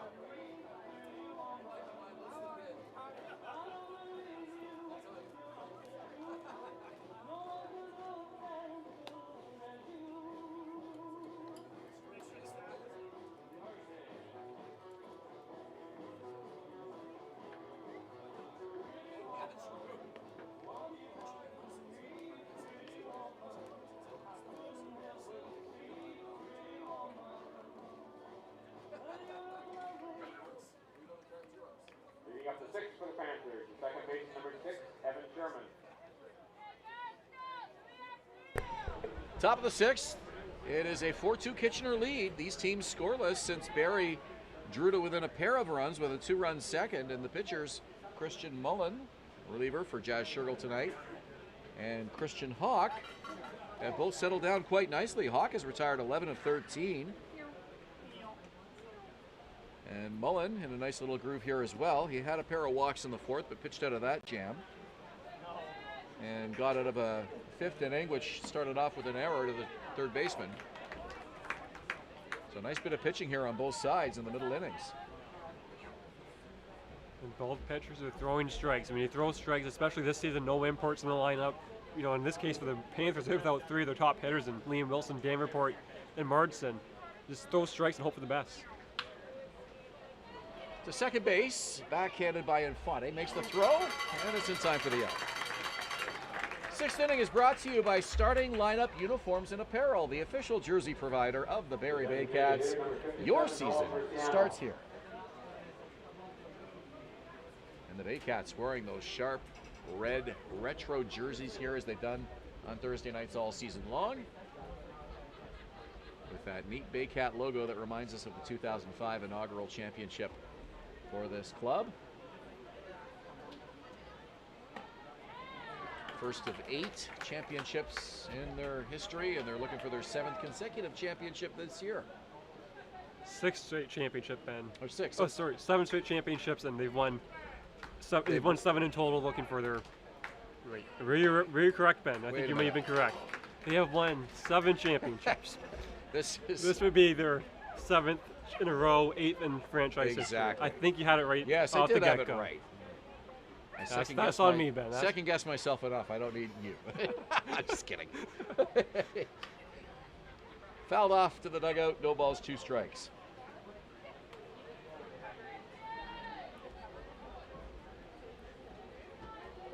I will say this. This is a special night for Ryan. We're going to tell you why in the 8th inning. So hopefully you can stay with us. Top of the 8th.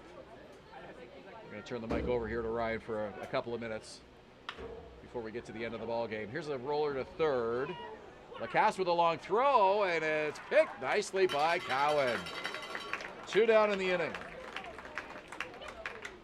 Wasn't a great throw by Lacasse, who typically has a great arm, but Cowan was able to make a nice play to snag that and record the second out of the inning.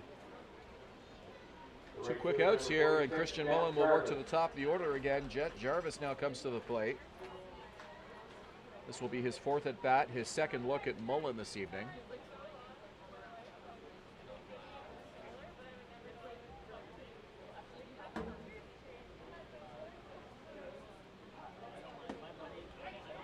Gets the called strike on the first offering to Jarvis. He didn't like that.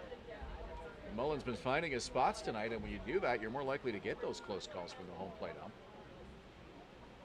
And finding the target this evening. Here's the 0-1. That misses. And the count is even.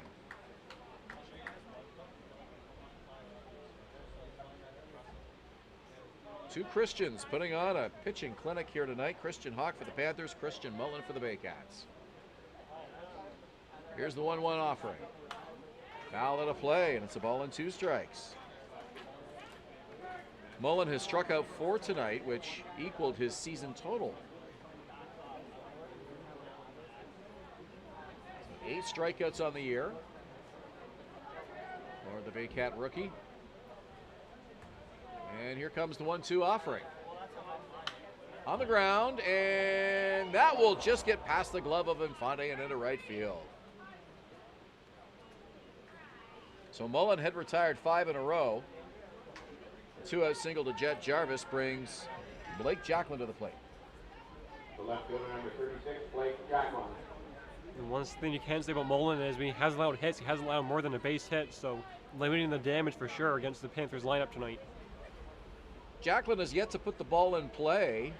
Starter Jazz Shergill struck him out twice, and then he drew a base on balls in his first appearance against Mullen. And Mullen misses on the first offering outside, 1-0. So Jarvis at first, 2 out here, with 1 on in the top of the 6th inning. Kitchener looking to add to a 2-run lead. Cowan holding him on. He does not go in a slow curve. Catches the plate, it's 1-1.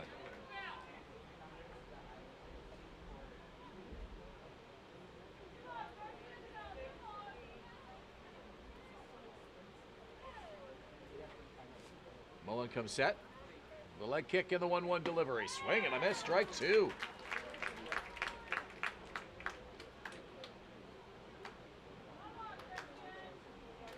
Baycats could move a half a game behind the Panthers in the standings with a win here tonight. Kitchener 12-11. Baycats 11-13. Runner goes. 1-2. Just missed. No throw down. And Jarvis is at second base with 2 down.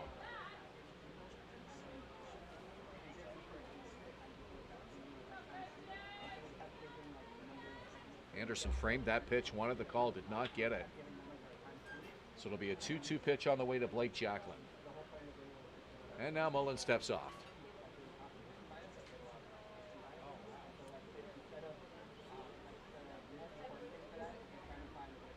Important out here for the Baycats. You want to keep this game within a bloop and a blast for the Baycats. 2-2, fouled on a play. Well, Jacklin has not put the ball in play tonight, as I mentioned. This would be a key time for him to do so here with a runner in scoring position. Jacklin came into the season for the Panthers. He wasn't expected to be one of the top 9 guys in that lineup every night, but he kept hitting and hitting. And even when he kept hitting, he was still in and out of the lineup because I guess they just didn't think he was going to be capable of continuing it all season, but he has, and he's been brilliant. And here he is batting second in the Panthers lineup. 2-2 is blocked by Anderson at home plate. Runner stays put, and the count is now full.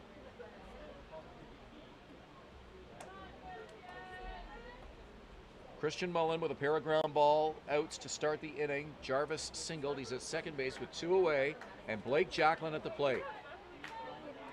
Fans behind Mullen here. The 3-2 count. The pitch. Runner goes on the ground to first. A hopper handled by Cowan, and he trots to the bag for the 3rd out of the inning. So the Panthers strand their 7th runner of the night. We go to the bottom of the 6th. Baycats trailing by 2 here on Baycats TV. 1 runner left on base.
Leading up the 6th for the Baycats, the 3rd baseman, number 13, Marcel Lacasse.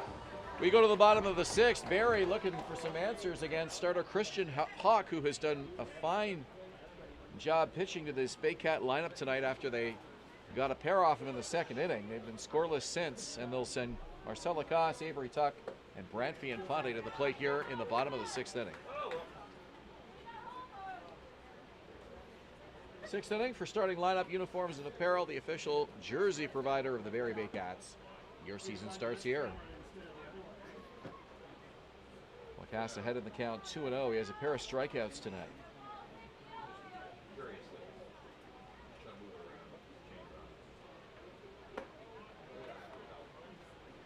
Three balls, no strikes. I haven't seen this from Hawk all night tonight.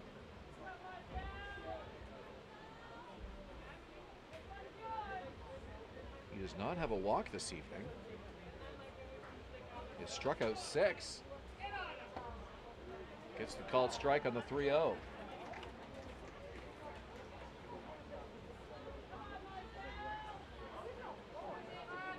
Baycats have 6 base runners tonight off Christian Hawk. That one fouled off left side, and battling back is Hawk. It's 3-2. That's the mark of a veteran right there. When you're behind 3-0 in the count, you can battle back. He's already struck out the cast twice tonight, looking to make it 3 times in 3 at-bats. The leg kick in the 3-2. Missed, ball 4. Cast draws a walk, and it's Avery Tuck to bat now for the 3rd time tonight. The right fielder, number 28, Avery Tuck.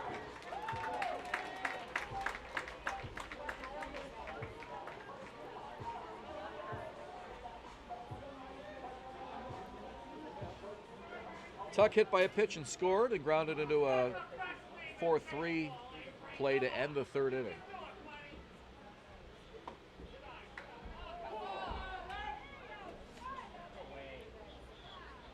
First pitch strike to him here.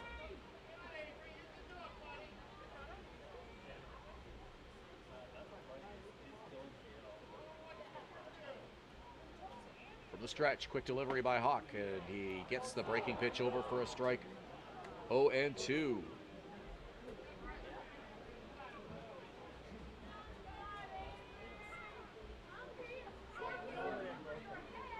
Tuck, a lanky 6'5", 205 pounds.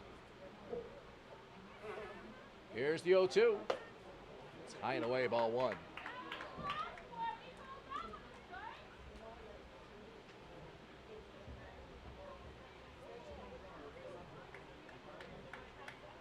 Ninth game of the season for Tuck. He's 23 years old, product of San Diego, California.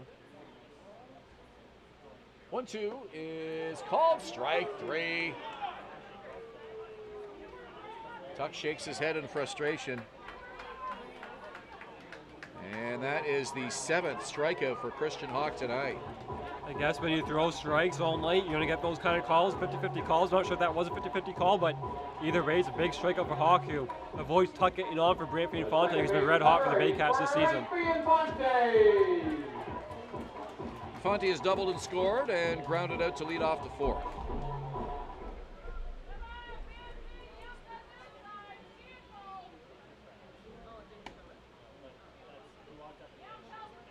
Want to know the count? Barrie with an 11-13 record, just flirting with that 500 mark, a couple games behind for the last week or two, and they'd love to get closer and closer. There's not a lot of distance between them and the 2nd place Toronto Maple Leafs, Kitchener Panthers, and Welland Jackfish, who are all deadlocked in that number 2 spot right now. Pitch is high, and it's 2-0. It'll be a best-of-3 first-round playoff series for teams 2 through 7. So certainly getting to the top half of the standings has its advantage with that extra game to be played in your home park if necessary. A high pop-up. Sherman backpedaling on the outfield grass, but it'll be the right fielder, Jed Jarvis, taking it. 2 outs in the inning for Jake McDonald. Absolutely the right call by Jarvis out in right field to call off the second baseman and make that play himself. You see the second baseman was having trouble locating it. We've seen that happen to the Baycats a few times this season. The ball ends up dropping. So nice job by Jarvis on that play.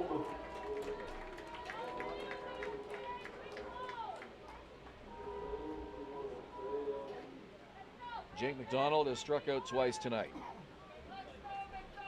He's got a man on here with 2 out in the bottom of the 6th inning. Pitch from Hawk. First offering just misses, ball 1.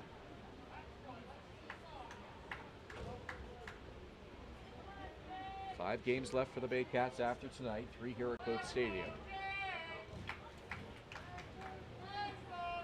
Down by 2 here against the Panthers tonight. Here's the pitch.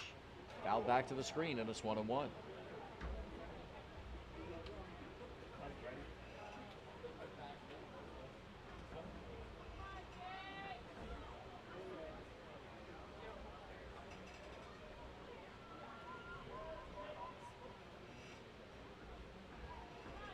Baycats with the third best team batting average in the IBL at .301. We mentioned 5 of the 9 are hitting over .300 this year. This one drops into shallow center field in front of Andy Leader for a base hit. Lacasse will stay put at second, and there are 2 on now with 2 away for James Anderson. Just the guy you want to play for the Baycats. Anderson, as you mentioned, his last at-bat has been one of the best Baycats sluggers the last 3 or so games, really going back to Saturday's game against the London Majors. Anderson. 6th hit of the game for Barrie. James Anderson 1 for 2 tonight. Big at bat here with 2 on and 2 away in the 6th inning. Baycats have not led in this ball game. Panthers were up 4-0 at one point. Pitch from Hawk, swing and a miss. May have got a piece of that into the glove.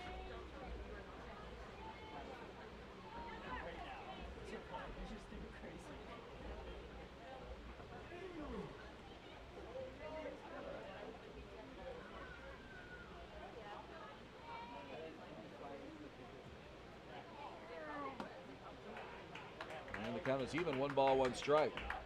That was pitch number 93 for Hawks, so you have to think this might be the end of his night unless he can get a quick double play here off of James Anderson in the next couple of pitches. Out for a quick chat is Mahoney.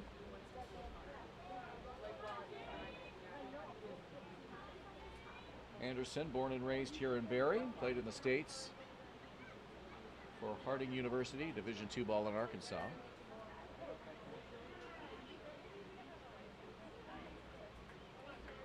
1-1 on the way. Foul over the screen, and it's a ball and 2 strikes. Christian Hawk 1 pitch away from getting out of the 6th inning jam. Oh, excuse me, I said a double play. There's of course 2 outs, though. A simple ground ball, 1 out, more than sufficient. Strikeout to Tuck, a fly out to Infante, and McDonald with a hit to keep the inning alive. Let's see what Anderson can do with this 1-2 pitch on the way. Now time is called as Anderson wants to step out.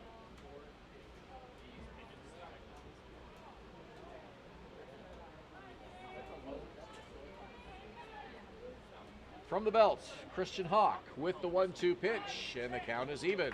2 balls, 2 strikes.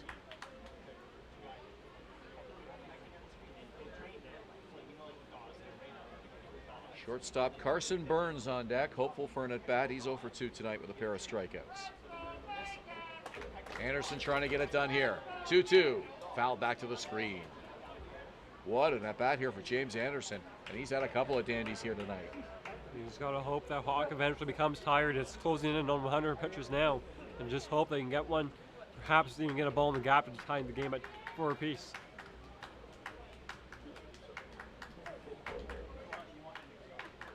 Seven strikeouts tonight for Christian Hawk. Number 8 would be huge. Checks the runner, the leg kick, the 2-2. Bounces up to the plate. Runner advances, the throw down, and it is in time. The tag is applied. And Marcel Lacasse a little over aggressive there on that bouncer up to the plate. He's thrown out by Dan Mahoney, and that will do it for Barrie in the bottom of the 6th inning. Handshakes in front of the Panthers dugout as they head off and hang on to their 2-run lead. It's 4-2 Kitchener through 6. Number 7 is sponsored by Kentucky Stone Barber Lounge. Experience the tradition of quality service in a relaxed environment. Refined gentlemen in the heart of Barrie. Kentucky Stone Barber Lounge.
Updating the game is underway in the IBL tonight. Top the 7th in Welland. The Brantford Red Sox lead the Welland Jackfish by a score of 9-3.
For 2 Panthers as we go to the 7th inning here at Coates Stadium. Center fielder number 49, Andy Leader. 7th inning brought to you by Vintage Throne Barber Lounge. Experience the tradition of quality service in a relaxed environment, redefining gentlemen in the heart of Barrie. Strike one to Andy Leader, who will lead it off here for Don Menard and the Panthers. Leader, Parsons, and Whalen all due up here in the 7th to face Christian Mullen, who has looked solid in his 4th appearance for the Baycats this season. First here at home. Pitch count at 69. He has thrown 48 strikes. That was his 70th pitch of the evening and still going strong. A strike 3 call to Andy Leader. 5th strikeout for Mullen tonight. The third baseman, number 53, Nick Parsons. You know, we didn't really know what we were going to get from Mullen after his Baycat debut in Brantford, which just did not go well at all. He didn't record it out. He was yanked in the first inning in that 8-run first for the Red Sox. But full credit to Mullen as he bounced back from that nicely and is really showing what he can do out there on the mound for the Baycats here this evening. Kind of reminds me of Marshall Leishman's IBL debut with the Baycats, where Hunter Campese went 2 struggling innings, a lot more so than what Jasper Shergill went. Shergill's outing was a lot better than Campese's first game against Hamilton, but Leishman came in and he was brilliant. At that point, he wasn't really keeping the Baycats in the ball game because the game was well over by the time he came in. But right now with Mullen on the mound, he's keeping the Baycats in this game. It's still within a bloop and a blast. It's just unfortunate the Baycats offense, which has been red hot coming into tonight, hasn't been able to this point, get the Mullen some run support. And Leishman ended up with 4 starts on the Baycats staff following that breakout relief appearance in his debut. So 1 ball and 1 strike here to Nick Parsons.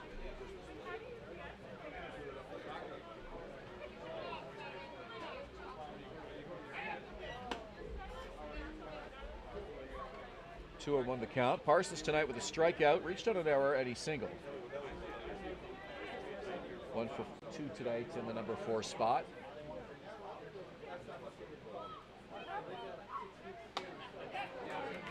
Called strike, and it's 2-2. Good buzz here in the crowd tonight at Coates Stadium. Another solid turnout on this Thursday night. Fans enjoying this ball game. Here's the 2-2 pitch. Swing and a miss. Back-to-back strikeouts for Christian Mullen here in the 7th. You can see what can make Mullen effective when he's at his best, and he's clearly at his best right now. That off-speed pitch is pretty cheeky, yet he has a decent life on his fastball. He's probably touching high 80s, so he's definitely keeping the Panthers off balance tonight. Almost getting better as the pitch count rises. He had back-to-back walks in the 4th, pitched out of that. Just an error and a single since. I mean, that's been it since that 4th inning when he gave up back-to-back walks.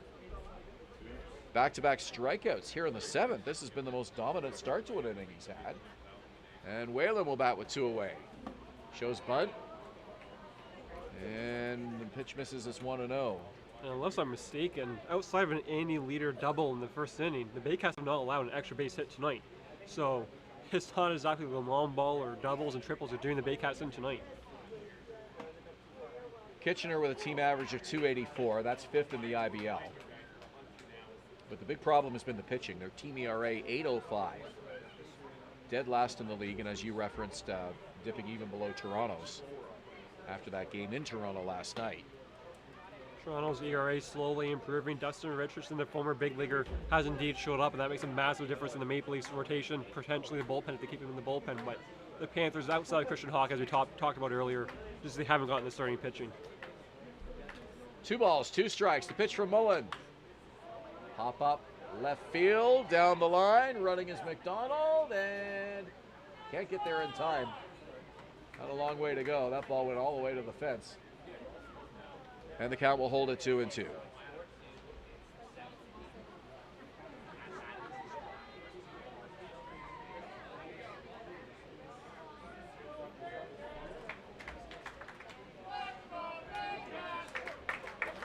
That 12.47 ERA is going to look a lot better after tonight, I think. And that will do it for the Panthers. Christian Mullen looking good as we go to the bottom of the 7th inning. Barrie down by 2. For Kitchener the 7th, no runs, no hits, no errors, no runners left on base. Wow. Nice pitch. Baycats fans stand by for the 50-50 draw right now, though. Sing it! 7th inning stretch.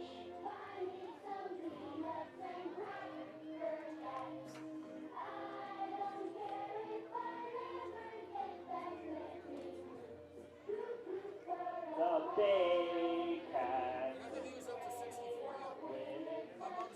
I can't hear you, Coach Stadium. Louder. The old ball game. Yes. Way to go, Baycats fans. We got to get back into this one. Only down by 2.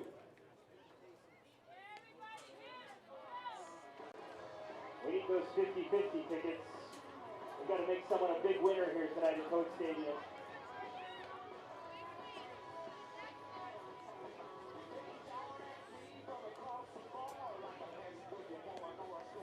And don't forget the next home game for your Baycats will be Saturday, August 28th at 7 p.m. start when the London Majors battle your Barrie Baycats. Get your tickets at barriebaycats.com and avoid the lineup. Saturday night, 7 o'clock, London Majors.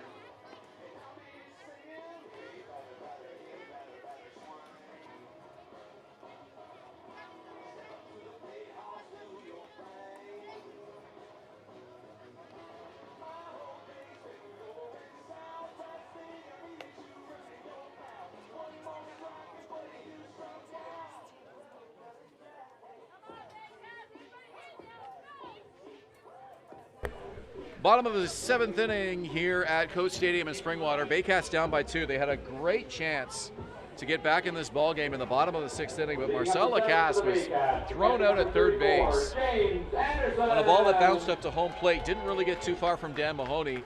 Lacasse decided to risk it, and he got thrown out to end the inning. So James Anderson will get a fresh count here as he comes up to lead off the 7th. And that's the blessing in disguise to the Baycats, and it says that James Anderson is one of the Baycats' best sluggers. Potentially he can start a rally here in the 7th inning, but it's unfortunate Lacasse, I'm just not sure what he was thinking. He never want to make that last out the inning at third base, and he did on a ball, as you said, Ben. It didn't get behind the Panthers catcher. It just made absolutely no sense, especially given Lacasse has above average speed, but he's not an elite speedster. He's not even a high-end speedster, so a real confusing decision by Lacasse to get thrown out there to end the 6th inning. Anderson was such a hot bat right now, too. You'd much rather have him up with runners aboard. Absolutely. Rather than leading off an inning. So we'll see if that factors into the storyline tonight. But if it does, and you look back at those missed opportunities, that was certainly one there in the bottom of the 6th inning. Anderson up 3-0 in the count here.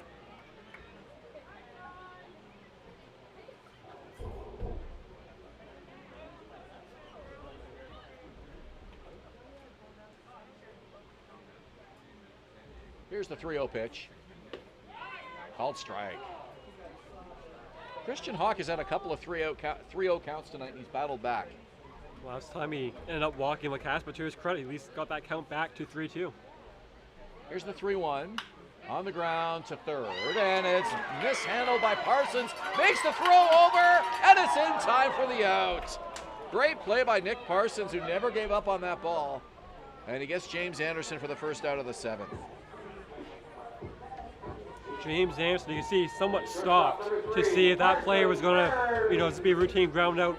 But once he saw that he bobbled it, he ran full speed. But by that point, it was too late. It was a great play by Parsons. You have to keep running full speed in that play out of the batter's box instead of trying to see whether or not it's going to be an error or not.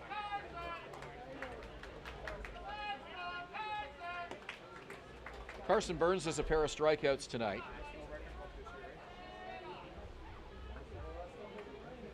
Burns 2 of 7 strikeouts from Christian Hawk, and it's 1-1 to him here with 1 out in the 7th inning.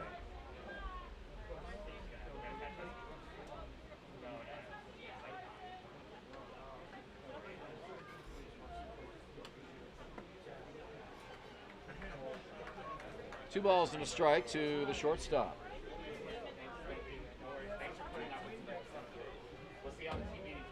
Temperature has dropped about 4 degrees since our first pitch. It's 21 now. At a game time temperature of 25. A little more comfortable now than it was at the start of the game, but the mosquitoes came out a little earlier than usual tonight, I noticed. It's never a good thing, Ben. That's never once a positive thing. Well, they showed up early for your send-off tonight. So. Perfect. What a way to go out. Which we're going to talk about in the 8th inning. I've teased it a couple of times now. We want a hit, says the crowd here at Coates Stadium. It's 2 balls, 2 strikes to Carson Burns. The pitch from Christian Hawk. 3-2. Well, if you're Burns, you just want to get on base here tonight. Struggled at the plate so far this evening. Just try to get a runner aboard as you get back to the top of the order. Wilson and Cowan follow him. Here's the pitch. Ball 4. Well, productive at bat for Carson Burns. He gets aboard with 1 out here, and the leadoff man comes to the plate. You have to think if you're the Panthers, you become concerned when you see a ball for missed that badly. He's this late into the ball game. He's going to face the Baycats lineup now for the 4th time through the order. That ball four does raise red flags.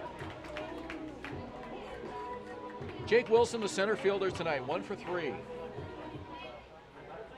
Singled in the 5th, and that is it for the leadoff hitter tonight.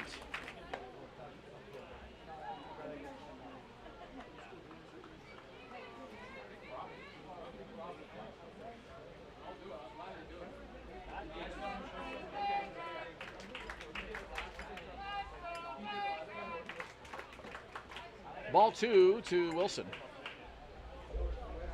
And the Panthers finally sending a message down to that Panthers bullpen, seeing if the reliever who's warming up in that bullpen is ready, because I think Hawk's on his last legs here.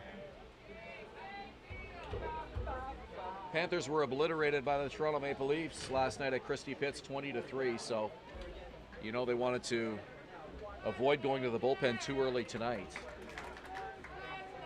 Christian Hawk has answered the call this evening. Just 2 runs, both of them coming in the 2nd inning. Baycats have been quiet since. Breaking pitch finds the plate. It's 2-1.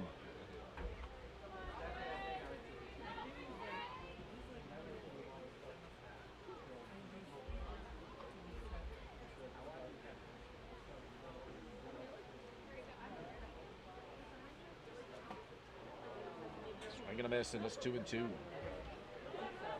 Between Wilson and Cowan, the top 2 batters in the Baycats lineup are batting 1 for 6. That has to change if the Baycats want to come back tonight. After Adam Robertson last night worked 3 innings, 4 relievers came out for the Panthers in that game against Toronto last night. Ball gets away, and down to second goes Burns. I'd be shocked if Wilson, if he gets on base here, if they leave Hawk in this ball game. It definitely looks like he has nothing left. Don Menard used Laird, Moroz, Millar, and Mommersteg in relief of Adam Robertson last night. There's not one reliever in that Panthers bullpen that you say, oh my, here he comes. So if you're the Baycats, this is exactly the position you want to be in right now. Obviously you want to be up 4-2, you don't want to be down 4-2, but otherwise it's not a bad position to be in, because there's a sense that you do have the Panthers on the ropes right now. It's been a patchwork situation for Kitchener with that bullpen this season. 3 balls, 2 strikes, 1 on with 1 out here in the bottom of the 7th inning. Baycats need to get something going. Burns at second, and time is called. Whoever is throwing in that Panthers bullpen is more than ready now, just walking around, pacing himself. He's definitely ready to go if Hawk is eventually pulled from this ball game here in this inning. Christian Hawk with a 3-2 pitch, swing and a miss. What a time for Christian Hawk's 8th strikeout. His stuff is eluding him. Excuse me, Ben. His stuff is eluding him, but he's absolutely grinding right now. This is exactly the type of bulldog performance you want to see if you're the Panthers from their ace. 42, Jeff Cowan.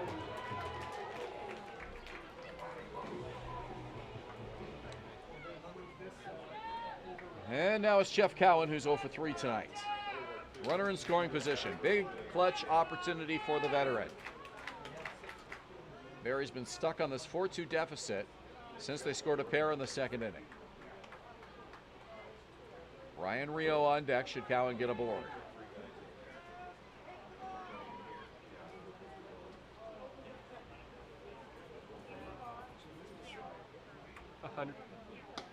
Pitch is outside, and the count is 2-0. That was pitch number 117 for Hawk here. So this is not typically like the Panthers to have a starting pitcher go this deep into a ball game, but it goes to show how big of a game it is too as they continue to try and push for home field advantage in the first round of the playoffs.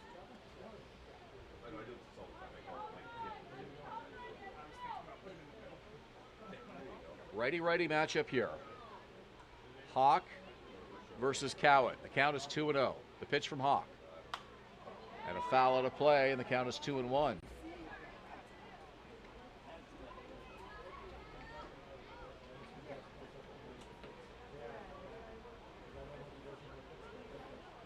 Carson Burns reached on a walk, got to second before the Wilson strikeout. Jeff Cowan now 2-1. Hawk gets the sign, comes ready from the belt. 2-1 pitch. On the ground. To short, that's Whalen. Makes the throw across. It's high, but in time for the out. And down go the Baycats in the 7th. They strand the walk at second base. Through 7 innings, the score is Kitchener 4, Barrie 2. Well, as we get ready to head to the 8th inning, we want to just let the viewers know it's a special night for my colleague Ryan Eakin as we celebrate 9 amazing years for you, Ryan, with this organization. Which come to an end with this broadcast here tonight. Well, Ben, first off, I appreciate that my last broadcast is with you. I obviously started working with you this season, but you've been outstanding to work with. I enjoy working with you. I appreciate you giving me an opportunity to say this. I also want to thank David Mills. I want to give a special shout out to David Mills, obviously an incredible human being, incredible president, incredible leader. Doug Demma for bringing me in. I was in grade 9. I'm not exactly sure why he ever reached out to me to begin writing for the Baycats website, but back in 2013, Doug Demma reached out to me. Angus Roy for being the best manager in IBL history and treating me and everyone with absolutely like world class. Mike and Tim Clark. Ben, before this season, I sat in the press box with them since 2015, and they've been absolutely outstanding to talk to before games and all that. And obviously the players, I don't want to list off all the players because I don't want to forget anyone, but the Jordan Castellos, the Ryan Spateros, the Glenn Jacksons, the Brad Bissels, the Kevin Atkinsons, the Brandon Infantes, all those kind of guys. It's one hell of a round, I like to think, Ben. So I appreciate you giving me the opportunity to talk tonight. I want to back up just for a second here to make sure that everybody got a chance to hear what you said. You started with this team 9 years ago, and you joined the franchise as a 9th grader. You must have been nervous as heck. Well, I began as a mascot with my best friend at the time. Even more so. And yeah, I remember my first bus ride. I went down to Burlington. Baycats blew that game to, I guess at the time it was the Burlington Herd. Yeah. But, they welcomed me on the bus with open arms, and, those Baycat teams were obviously legendary teams on the field, but, what I always will remember from those group of Baycats is how they treat everyone off the field. And the time that they gave me, I'm always going to appreciate it. So it was a great way to start my journalism career for sure. What were your responsibilities with the team that first season, aside from being the team mascot? Was there anything else that they had you doing? I did absolutely nothing, which is why it stunned me when Doug Demma the next season in 2013 reached out to me to say, hey, do you want to write for this team? I had no idea what I was doing, no idea what I was asking, but they stuck with me, and I like to think over time it was a success overall. And I also, one person I forgot to mention was Dante, who I broadcast my first game with back in 2017. He's now the play-by-play broadcaster for the Regina Pats. You know, it was great to really start my broadcast career with Dante, leading the way as a play-by-play guy back in 2017. Well, I know that you have a very bright future in baseball or sports media or whatever direction things unfold for you. You're already a very accomplished media coordinator and have done such a great job with this organization here. And so many people that I've talked to over the years who have had the great honor of working in baseball as you have started off as a mascot, a ticket taker, pulling tarp on the field for ballparks that have those. Sometimes you just start at the volunteer level or a low-paying position, and you kind of work your way up and you take the opportunities from there. And you're a really great example of somebody who's done that. And I'm sure you've enjoyed it. I'm sure you've had a lot of great memories in your 9 years. Absolutely, and I appreciate those kind words, Ben. I also want to give a special shout out to the person behind me, Brian Backlund. There's not one person in any organization in the IBL that person more work than Brian Backlund does for the Baycats. So this broadcast doesn't exist without him tonight. All season, the work he's done is absolutely outstanding. So I don't do half the stuff I do from podcast or game broadcast if it's not from Brian Backlund. Yeah, Brian is here early, and he's the one that puts kind of everything all together for us. We just sort of show up and talk into this microphone that's in place, and that's pretty much all we do. But Brian's the one that does the work, and Brian has promised to get us headsets sometime soon so we can hear him even more often. Exactly what we want. Next year. Dan Mahoney aboard as the Panthers get the leadoff man aboard here in the 8th inning. So the Baycats now playing first base, number 5, Mike Cicchetto. We got Mike Cicchetto in the game for Jeff Cowan at first. First baseman number 77, Drayden Sloat.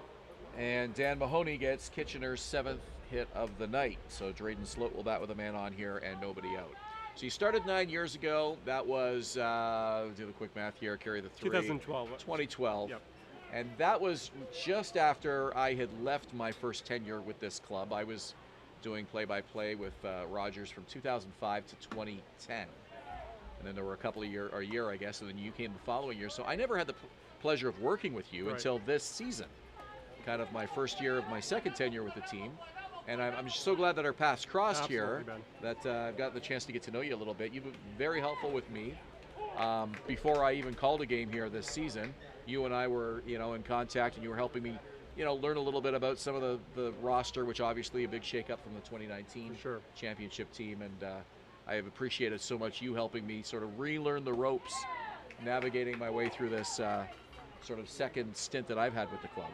I appreciate that, Ben, and obviously I know you're absolutely outstanding. So all I had to do was, make sure you know what you're talking about and refilling the information that obviously you've missed in the last X amount of seasons, and I knew that from there the rest would be great. So it's great. And it's funny that you mentioned 2012.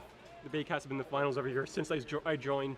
They've lost the first 2 seasons in the finals, so I want to take some credit for perhaps the dynasty that's become for the Baycats. So if the streak ends this season, is that my fault for coming back, or? I don't know if it's my fault for perhaps leaving or your fault for coming back, but either way, it's someone's fault. Well, between you and I, we've covered all of the championships, because 2005 was my first year and our inaugural year on Rogers TV.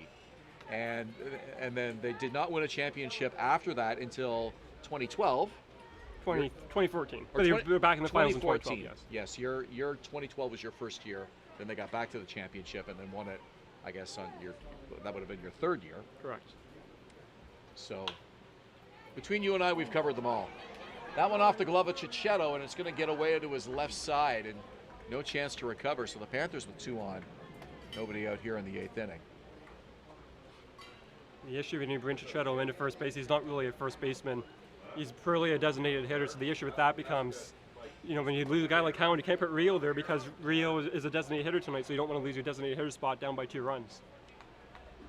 So you've helped out here on the broadcasts. You do the media releases, the post-game summaries, the website stuff. Anything else that's media related? What has been the most enjoyable part of the job for you out of all of it? What has been kind of the one thing that just you look forward to the most when you get a chance to be a part of a season like this? To be completely honest, it is the bus rides in the playoffs. Where, everyone's on the bus because everyone's committed to playing in the playoffs, and you make sure the work schedule's out of the way, and just being on the bus with those guys, after wins, after losses. A bunt picked up, and the throw to first is in time. So the runners advance, but a big out for the Baycats here in the 8th inning. So what are those bus rides like for someone who's never been on a team bus? Most people listening haven't. You know, sometimes a regular season bus ride, you know, there's a movie on, something like that, and you know, it can be somewhat quiet, but the playoffs, it really is great, and especially after they won the championship in 2017 and 2018.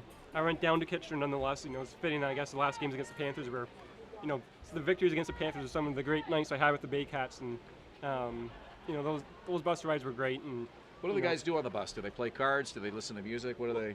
No, we mostly put a movie in during the regular season. So, you know, sometimes the best ones are the ones where you don't put a movie in, and you're talking to guys, and I think that's where it becomes from. You become a team on the field. I do think you become maybe brothers in the clubhouse, and I think you become a family on the bus. And I've done bus rides to London, you know, bus rides from Hamilton, getting home at 2, 3 o'clock in the morning, and I would do it absolutely all over again if I had to.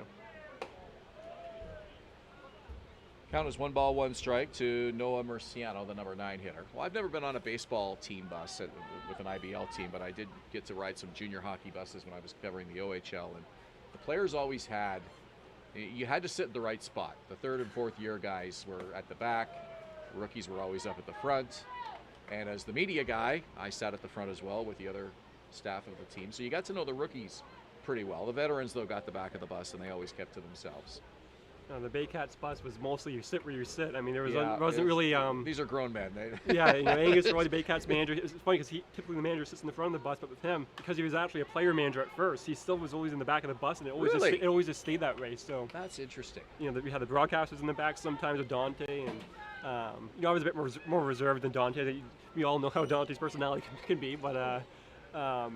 It was it was outstanding from the bus rides, you know, being in the locker room after they won a championship. But the best moments, quite frankly, is seeing the guys celebrate championships with their wives or kids that were 2 years old and become 6 years old, and it really is amazing. So it was a great 9-year run, I like to think.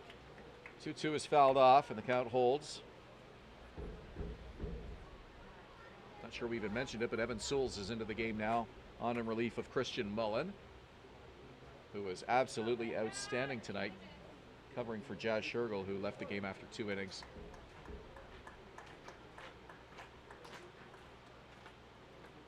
Runners at 2nd and 3rd, 1 out. The pitch fouled over the screen, and the count is 2-2. Now, were you here the afternoon that baseball play-by-play man Dan Shulman came and worked with his son Ben up here in the broadcast booth? Yeah, I was sitting with Mike and Tim in the press box, and it was actually interesting because Dan came up and he said, "Who's pitching for the Panthers?" I said, "Christian Hawk," and he said, "Wow, oh, he's the one that pitched in Game 6 of the finals." I said, "Yeah." So it goes to show, even for an IBL game, how prepped he was for that game.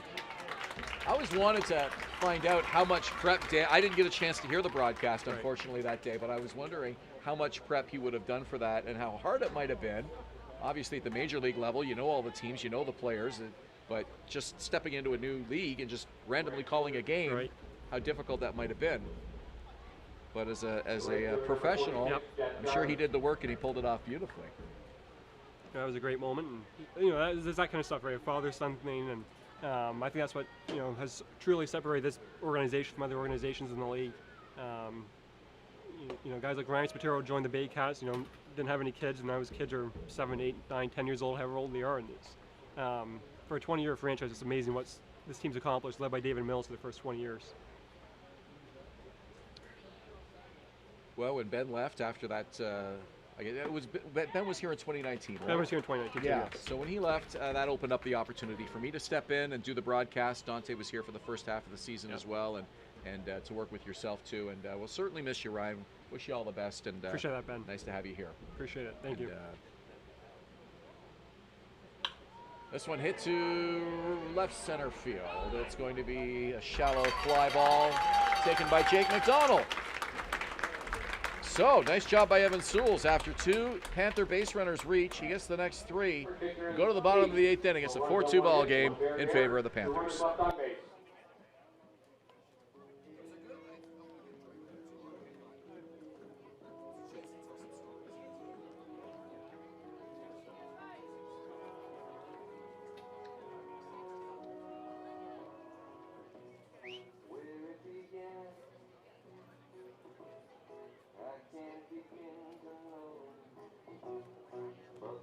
Baycats fans, we still have the 50-50 draw up for grabs, looking for ticket number 858330. The winner of $326 tonight, so please come claim your prize from the flag be down in the stadium. For now, though, we have this amazing Baycats t-shirt and hat to give away, hopefully to Leroy right here. In order for that to happen, I'm joined. You want to hold it for now? Okay, you got to hold that. It's going to be yours officially if Mr. Matlow here can answer this question correctly. This is Avery Matlow, the general manager's father of the Barrie Baycats, Josh Matlow's father. So in order for him, Leroy, to get this prize, you have to answer this question correctly about your son tonight, Mr. Avery. All right, so we're going to go with, we'll see how well you know your son, okay? In order for Leroy to take home this Baycats t-shirt. So, what position, Avery, did manager Josh Matlow play during his time with the Baycats? Was he A, a pitcher, B, a catcher, or C, an outfielder?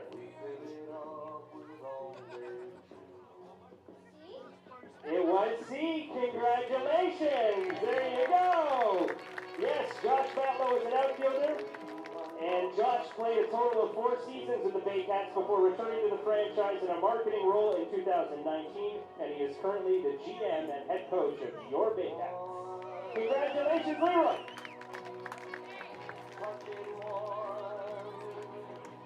Defensive change for the Panthers in the pitch number 40, Mike Stoddard.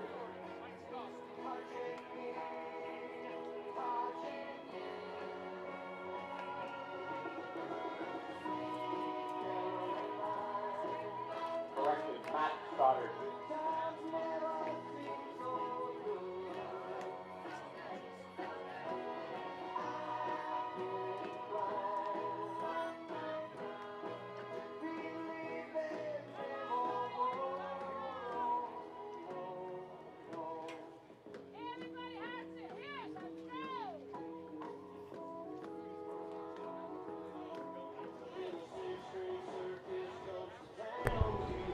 Bottom of the 8th inning, Baycats running out of bullets here. They trail 4-2 to the Kitchener Panthers, and we have a new pitcher on the mound for Kitchener.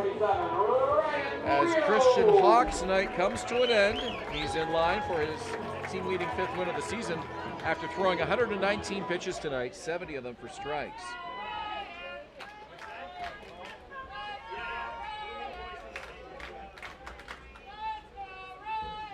And he will turn the ball over to 24-year-old Matt Stoddard.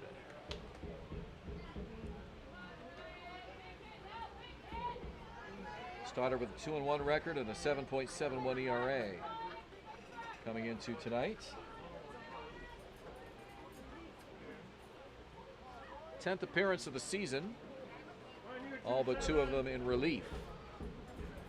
Our 8th inning is brought to you by Barnstormer Brewing Company, the official local beer of the Barrie Baycats.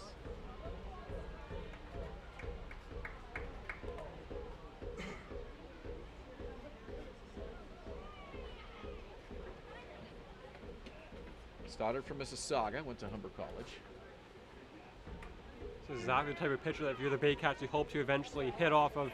You got to the bullpen, you're still within striking distance due to the great outings by Christian Mullen and Evan Souls, excuse me. So a great opportunity here for the Baycats in the middle of that lineup. Yeah, Mullen and Souls both doing a nice job. Mullen particularly inheriting a 4-2 deficit and holding the line, basically to give Barrie every opportunity to get back into this game. They have not led tonight, trailed at 4-0 at one point. This one down the third base line, and it's a fair ball. Ryan Reel reaches base for the 2nd time tonight. Not often do you see teams play the shift in the IVL, but the reason for that is Ryan Rio doesn't pull balls the other way a lot. He did on that one. Nice. Extra velocity wasn't there, but he found green and he found open space, and it's a leadoff base hit for the Baycats. Third baseman number 13, Marcel Lectas. Stoddard with 16 strikeouts and 9 walks. In his 21 innings of work this season, he has allowed 32 hits. And he has 2 saves as well for the Panthers.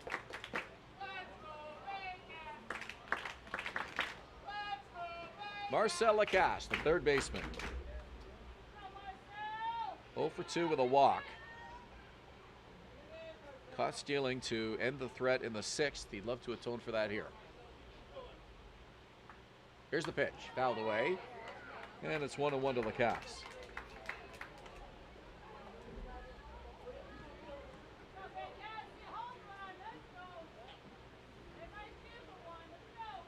Seven hits for the Baycats tonight, coming off that 28-hit performance here against the Maple Leafs on Tuesday. Gonna need some offense here, trailing by a pair. Here's the pitch. It's a called strike, 2-1.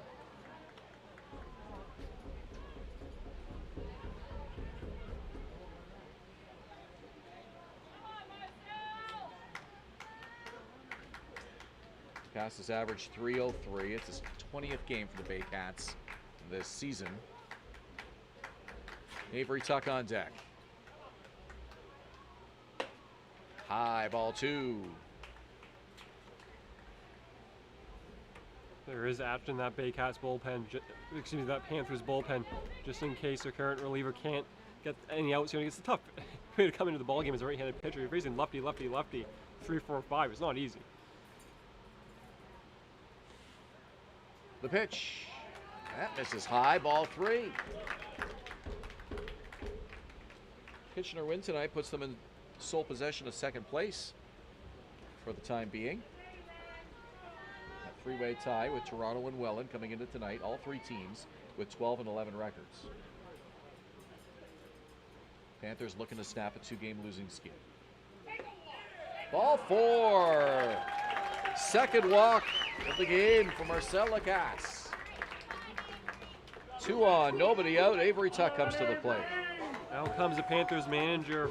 I don't think he pulls him, but definitely a great time to talk to him because Avery Tuck can give the Baycats lead with 1 swing in the bat. Well, the Panther bullpen already a little bit weary. As I mentioned, 4 relievers came into that slugfest in Toronto last night. It's a very short message from manager Dom Menard. Couldn't have said more than 3 or 4 words. Right fielder number 28, Avery Tuck. Barely even got to the mound, and then he turned around and went back to the dugout. What do you think he said? That's tough, but at worst, what he might have just been doing is simply buying the Panthers reliever in the bullpen time to perhaps get warmed up. I think that might be what he was doing. As he went back to the dugout, not sure if the camera picked it up, but Menard took his hat off and he waved his right arm to the bullpen. So I don't know if that meant make sure the right-hander's ready. Someone's been warming up there for a while. In this league, they voted on it, but they didn't adapt the rule where a reliever has to stay in to face 3 batters. So if they wanted to, they could have pulled him after that last at-bat.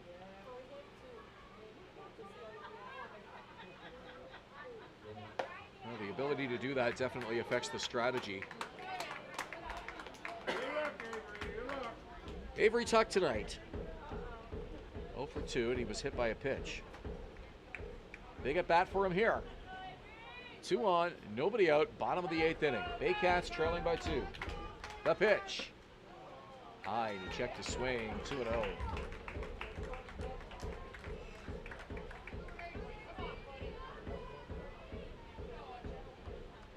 Christian Hawk held the Baycats scoreless after they scored 2 in the second. Stoddard checks the runner. The pitch, foul back to the screen, and it's 2-1.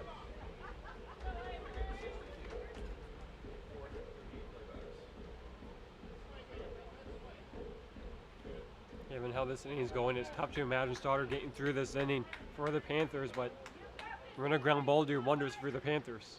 And running an extra base hit do wonders for the Baycats. 6 strikes, 6 balls for Stoddard. 12 pitch inning so far. Slow curve gets over for a strike, 2-2. Super nice pitch. Best pitch of the inning for him.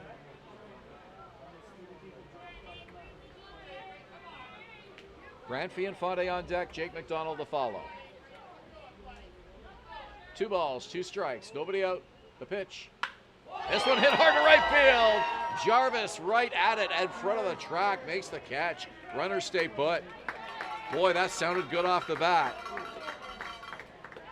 Talk about a ball that just did absolutely not carry at all. Puck thought it was potentially at least going to be over the head of the right fielder. So did you. So everyone else in this ballpark. I mean, who can blame anyone? He barreled that up beautifully. Absolutely. Just didn't quite have the distance.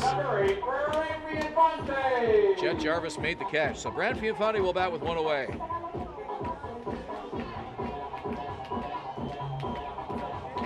Infante with a double and a run scored. He's 1 for 3 tonight.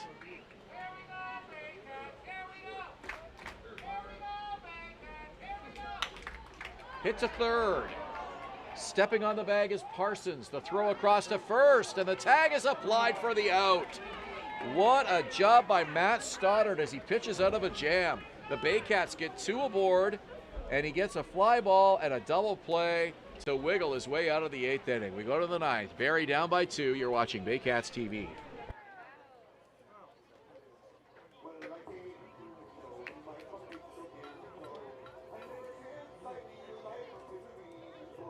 For Barrie, no runs on 1 hit, no errors, 1 runner left on base.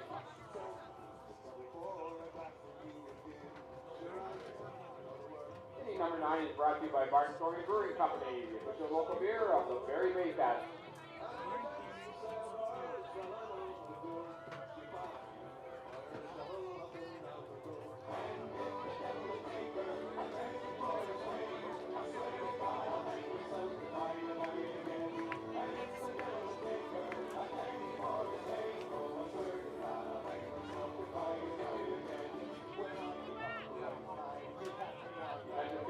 Batting the pitch, number 62, Aiden Russell.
Evan Souls out to work the 9th for the Barrie Baycats. They trail by 2. Kitchener looking to add to a 4-2 lead on coming off an inning-ending double play off the bat of Brand Fianfonte. Erasing Ryan Rio at third, and then the throw across by Parsons. Slow applying the tag on Infante for the 3rd out of the inning.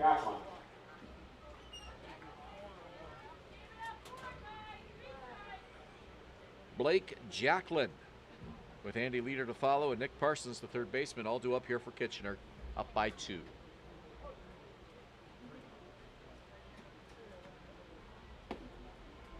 Souls gets called strike on the first offering.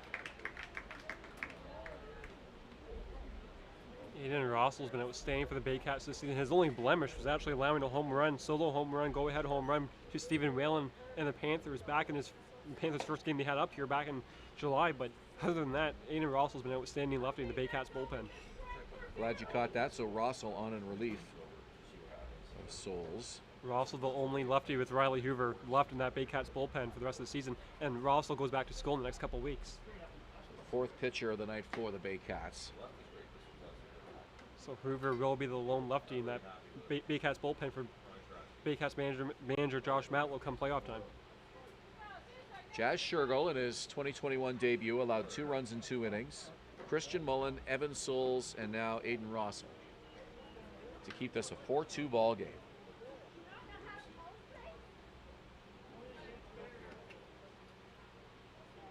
Jacklin 0 for 3 tonight.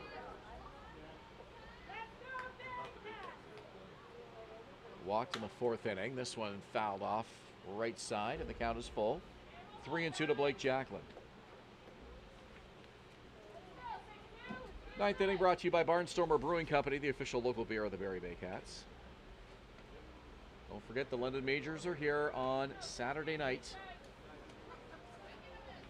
The Baycats will look to atone for a disappointing ninth inning collapse a week ago. A called strike, and Jacklin was ready to toss the bat away. He thought that was high or outside or both. And he's rung up by home plate umpire Ryan Herron. It may have been both high and outside, but it has been an expanded strike zone all night, so at least there's some consistency behind the home plate for the umpire tonight. We've seen that both ways. So Andy Leader will bat with one out here as Aiden Rossell starts the ninth off with a strikeout.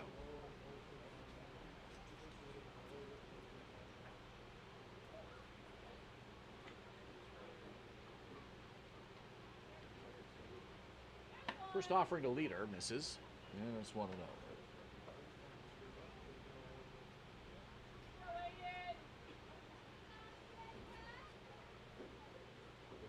The big 19-year-old, 6'3", 230 pounds. Falls behind in the count here, 2 balls, no strikes.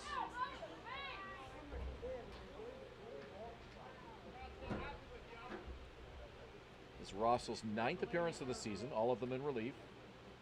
Has 9 strikeouts and 9 innings of work.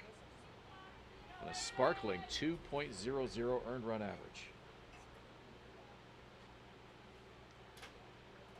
He has been as reliable as they get in the Baycat bullpen this season. And he's behind here 3-0 to Andy Leader. Has not walked a batter this year. 9 strikeouts, no walks. That's another very impressive part of Rossell's ledger this year.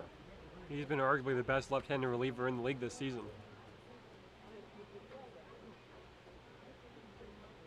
Trying to battle back here after falling behind 3-0, and now he steps off. An issue with a lot of the young Baycat pitchers this season was the lack of ability to throw strikes, but as you mentioned, Rossell's been outstanding all season. And we jinxed him. Ball 4 to Leader. He is aboard, and Nick Parsons will bat with 1 on and 1 out here in the 9th inning. The only 2 earned runs he's allowed in his 9 innings of work. One came against Kitchener here in that 3-2 loss, and he also allowed a run against Brantford in the 7-3 win here in Barrie on August 3rd. But other than that, straight goose eggs in the earned run ledger. Nick Parsons, the third baseman, with 1 on and 1 out. Rossell's first offering to him. Fouled off the top of the screen, strike 1.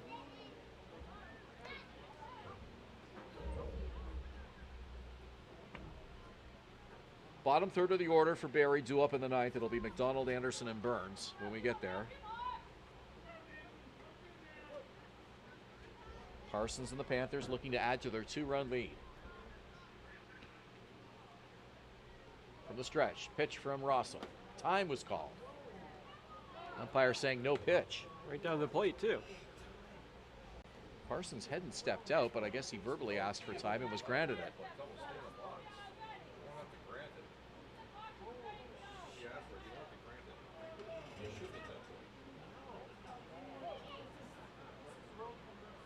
Count is 0-1. Rossell watching the runner, the leg kick, and the pitch. Off speed is high, 1-1.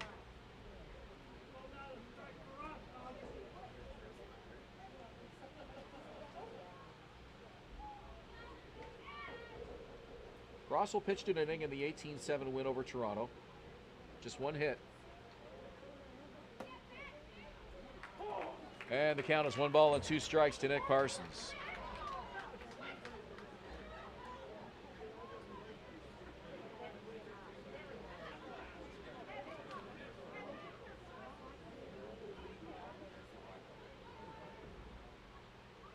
One-two pitch. Fouled off, and the count holds at 1-2.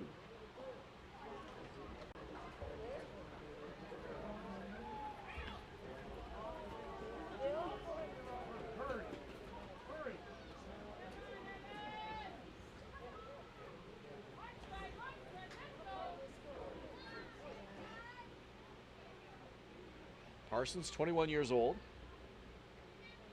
out of St. Jacobs. 1-2. Swing and a miss. Big strikeout for Aiden Russell, and there's 2 down. And as you mentioned, he's only allowed the 2 runs this season, one of them coming up against Stephen Whalen, who's now up to bat for the Panthers. It was a solo home run that gave the Panthers a 3-2 lead in the 8th inning. Back in, I believe, perhaps July, maybe it was August, but I believe it was late July.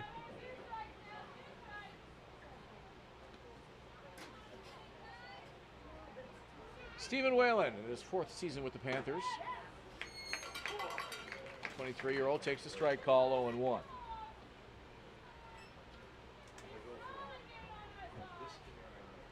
Whalen with a 283 average. This is his 20th game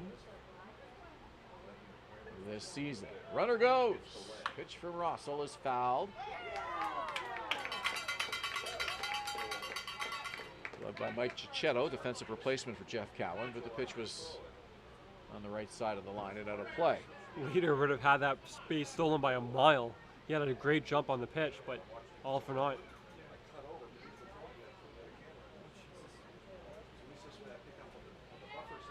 Stephen Whalen has struck out 3 times tonight, 0 for 4. Aiden Russell has struck out a pair. There would be none bigger than this one. An 0-2 count to Whalen. Russell checks the runner. Here's the 0-2 pitch. On the ground to short. And the foot race to the bag is won by Carson Burns. And down go the Panthers in the 9th. Last call for the Baycats, trailing by 2. It's 4-2 Panthers. You're watching Baycats TV. For pitcher in the 9th, no runs, no hits, no errors, 1 runner left on base.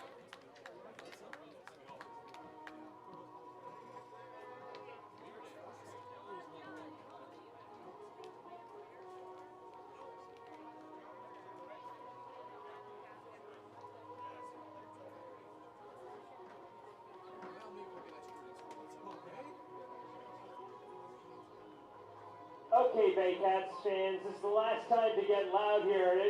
We're down by 2. It's the bottom of the 9th. Are we still here tonight or what? Down the right field line, Baycats fans, let me hear you. Left field line, let me hear ya. Home plate.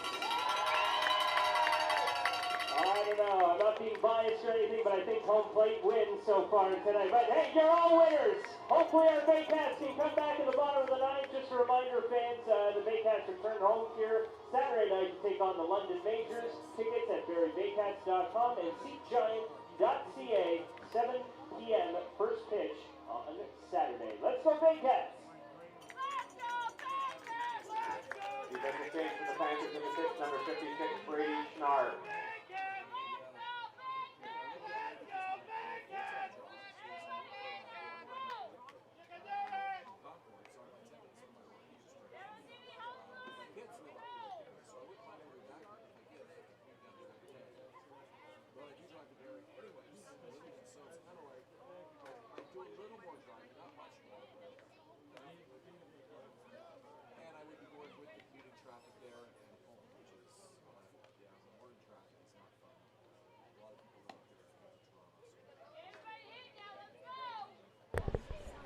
We go to the bottom of the 9th, and Brady Schnarr will look to hold it down for Christian Hawk. He's on the line for his team-leading 5th win of the season here tonight. Jake McDonald. And Schnarr will work to the bottom of the order. McDonald, Anderson, and Burns, 7, 8, 9, all due up here for the Baycats in the 9th.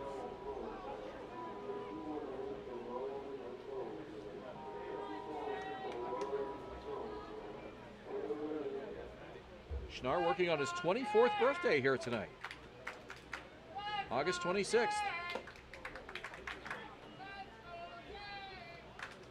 He's not had the season he wanted to. He was actually relatively effective last season being 2019 for the Panthers. So even though he's been struggling this season, they know he's their best bet to close it out, and that's why he's being given the responsibility to do just that, close out the Baycats 7-8-9 to perhaps steal another road win in Midhurst this season. 6th appearance of the season, all of them in relief. He's worked 5 innings. 12.60 ERA, no record for the Panthers this season. It's his 2nd year with the Panthers. He was a key member of that bullpen that made it to the finals back in 2019. Battling back here from this 3-0 count on Jake McDonald. Baycats need to get something going here. They've been scoreless and scoring a pair in the second inning. 4-2. That lead has held since inning number 2.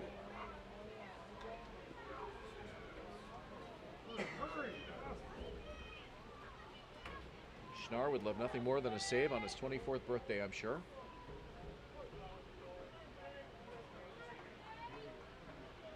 Here's the pitch. Fighting that one off is McDonald. Got a piece and fouls it away to protect the plate. If McDonald can get on, barring a double play, that would bring up Jake Wilson, who has struggled tonight, but that could bring up the Baycats' best position player with an opportunity to tie this ball game here in the 9th inning. Foul back. The count holds 3-2. Three straight fouls, excuse me, Ben. Schnarr has one IBL save, and that came in the 2019 postseason.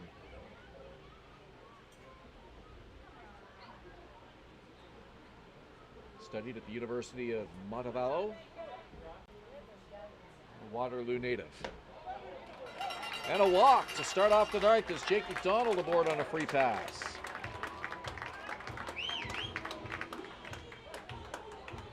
The last thing you want to do for the Panthers, you're up by 2 runs, you want to throw strikes, you don't want to start getting in trouble here by walking guys. And that bullpen's empty. Second time of the night, McDonald has reached base safely, and now James Anderson, who singled in the second. A 1-for-3 night. David LeBlanc comes on as a pinch runner for the Baycats. Number 14, David LeBlanc.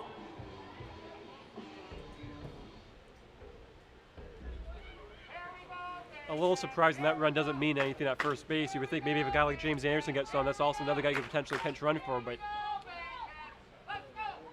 Interesting, we'll see. And a high fly ball to center field. Andy Leader moves to his right, makes the catch.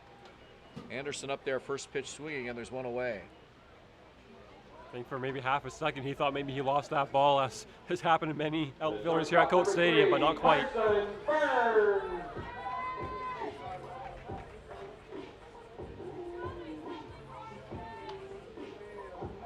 Carson Burns to the plate. Dave LeBlanc is a perfect 4-for-4 in stolen base attempts. Not sure if they put him in motion here. We'll see. There's one out in the inning. The tying run is at the plate. Panthers might not even throw down. The run doesn't mean anything. The only benefit of keeping him at first base is a ground ball can turn 2. If you let him steal second base, a ground ball does not turn 2. If you're Barrie, you certainly want to stay out of the game-ending double play. You also don't want to be thrown out at this point in the ball game. It would be a high-risk, high-reward situation. We'll see. Here's the pitch. Catches the inside part of the plate. Burns says, really? Count is 1-1.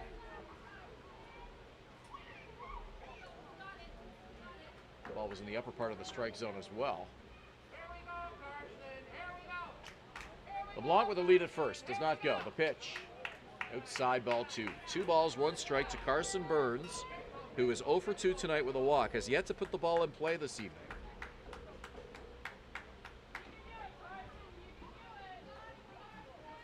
Brady Schnarr, a ground ball away from potentially ending this ball game.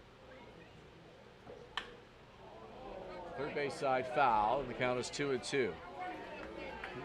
Burns gets out. That ball's gonna come back to haunt. That swing's gonna come back to haunt him because that was a great swing. Just wasn't able to straighten it out. Leadoff man Jake Wilson on deck. Burns waggles the bat. Here's the pitch from Schnarr. Inside, and the count is full. 3 balls, 2 strikes to Carson Burns here in the 9th inning. LeBlanc has high end, if not elite speed, so you can consider putting him in motion on this play. But as you mentioned, Ben, Burns hasn't put the ball in play tonight. He struck out twice, walked once. So if he does strike out, you don't want to have this game end on us. Strike him out, throw him out. Runner goes on the ground. Nice play by the first baseman. Steps on the bag. Safe to second is LeBlanc. So they send the runner and it pays off, but there's 2 out in the inning. You're not going to put on Jake Wilson here because that would bring the go-ahead, winning run at that point to the plate, the tying run to first base. But if I'm Brady Schnorr, I don't have much interest in facing Jake Wilson here. It's righty-lefty. You have Chichetto, who hasn't had an at-bat tonight, on deck. That would be righty-righty since Cowan's out of the game. I'd be pitching with a lot of caution here if I'm Brady Schnorr against Jake Wilson. Nice defensive play by Drayden Sloat to get the Panthers 1 out closer. 2 away now with a runner at second base. Tying run at the plate, Jake Wilson. Let's see what he gets here. First base is open. Pitches inside, a ball. Cowan on deck, he's 0 for 4 tonight. Actually, Mike Chichetto, excuse me. Chichetto came on as an offensive replacement for Cowan. And Chichetto, the right-handed hitter. They might prefer to face him than Wilson. He hasn't seen anything to swing at so far. There is no, again, I understand you do not want to put the winning run to the plate.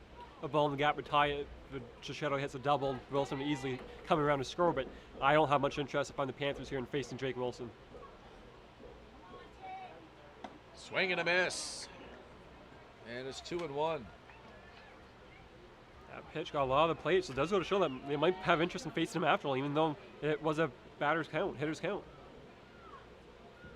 Chichetto does not have a home run this season if you're thinking walk-off possibilities here. Man at the plate has, though. Swing and a miss. 2-2. So how about Schnar after two pitches that missed? He comes right back at him. Couple quick strikes and the count is 2 balls, 2 strikes.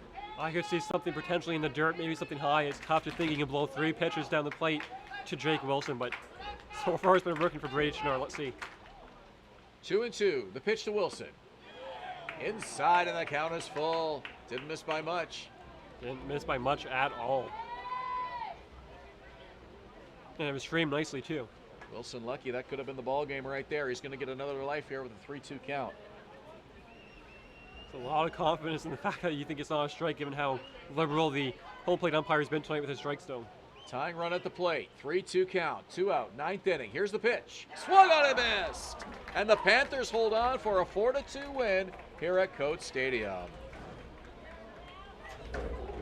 Nice job of pitching by Brady Schnar, who picks up his first save. And the Baycats unable to score after getting a pair of runs in the second inning. Full marks to the Panthers pitching staff as they shut Barrie down the rest of the way. Christian Mullen and the Baycats bullpen did everything they can, but as great as the Baycats were tonight with the pitching, the Panthers were even better. So an incredible pitching performance by the Panthers. They allowed those couple of runs, as you said, but besides that, they were lights out and full credit to them.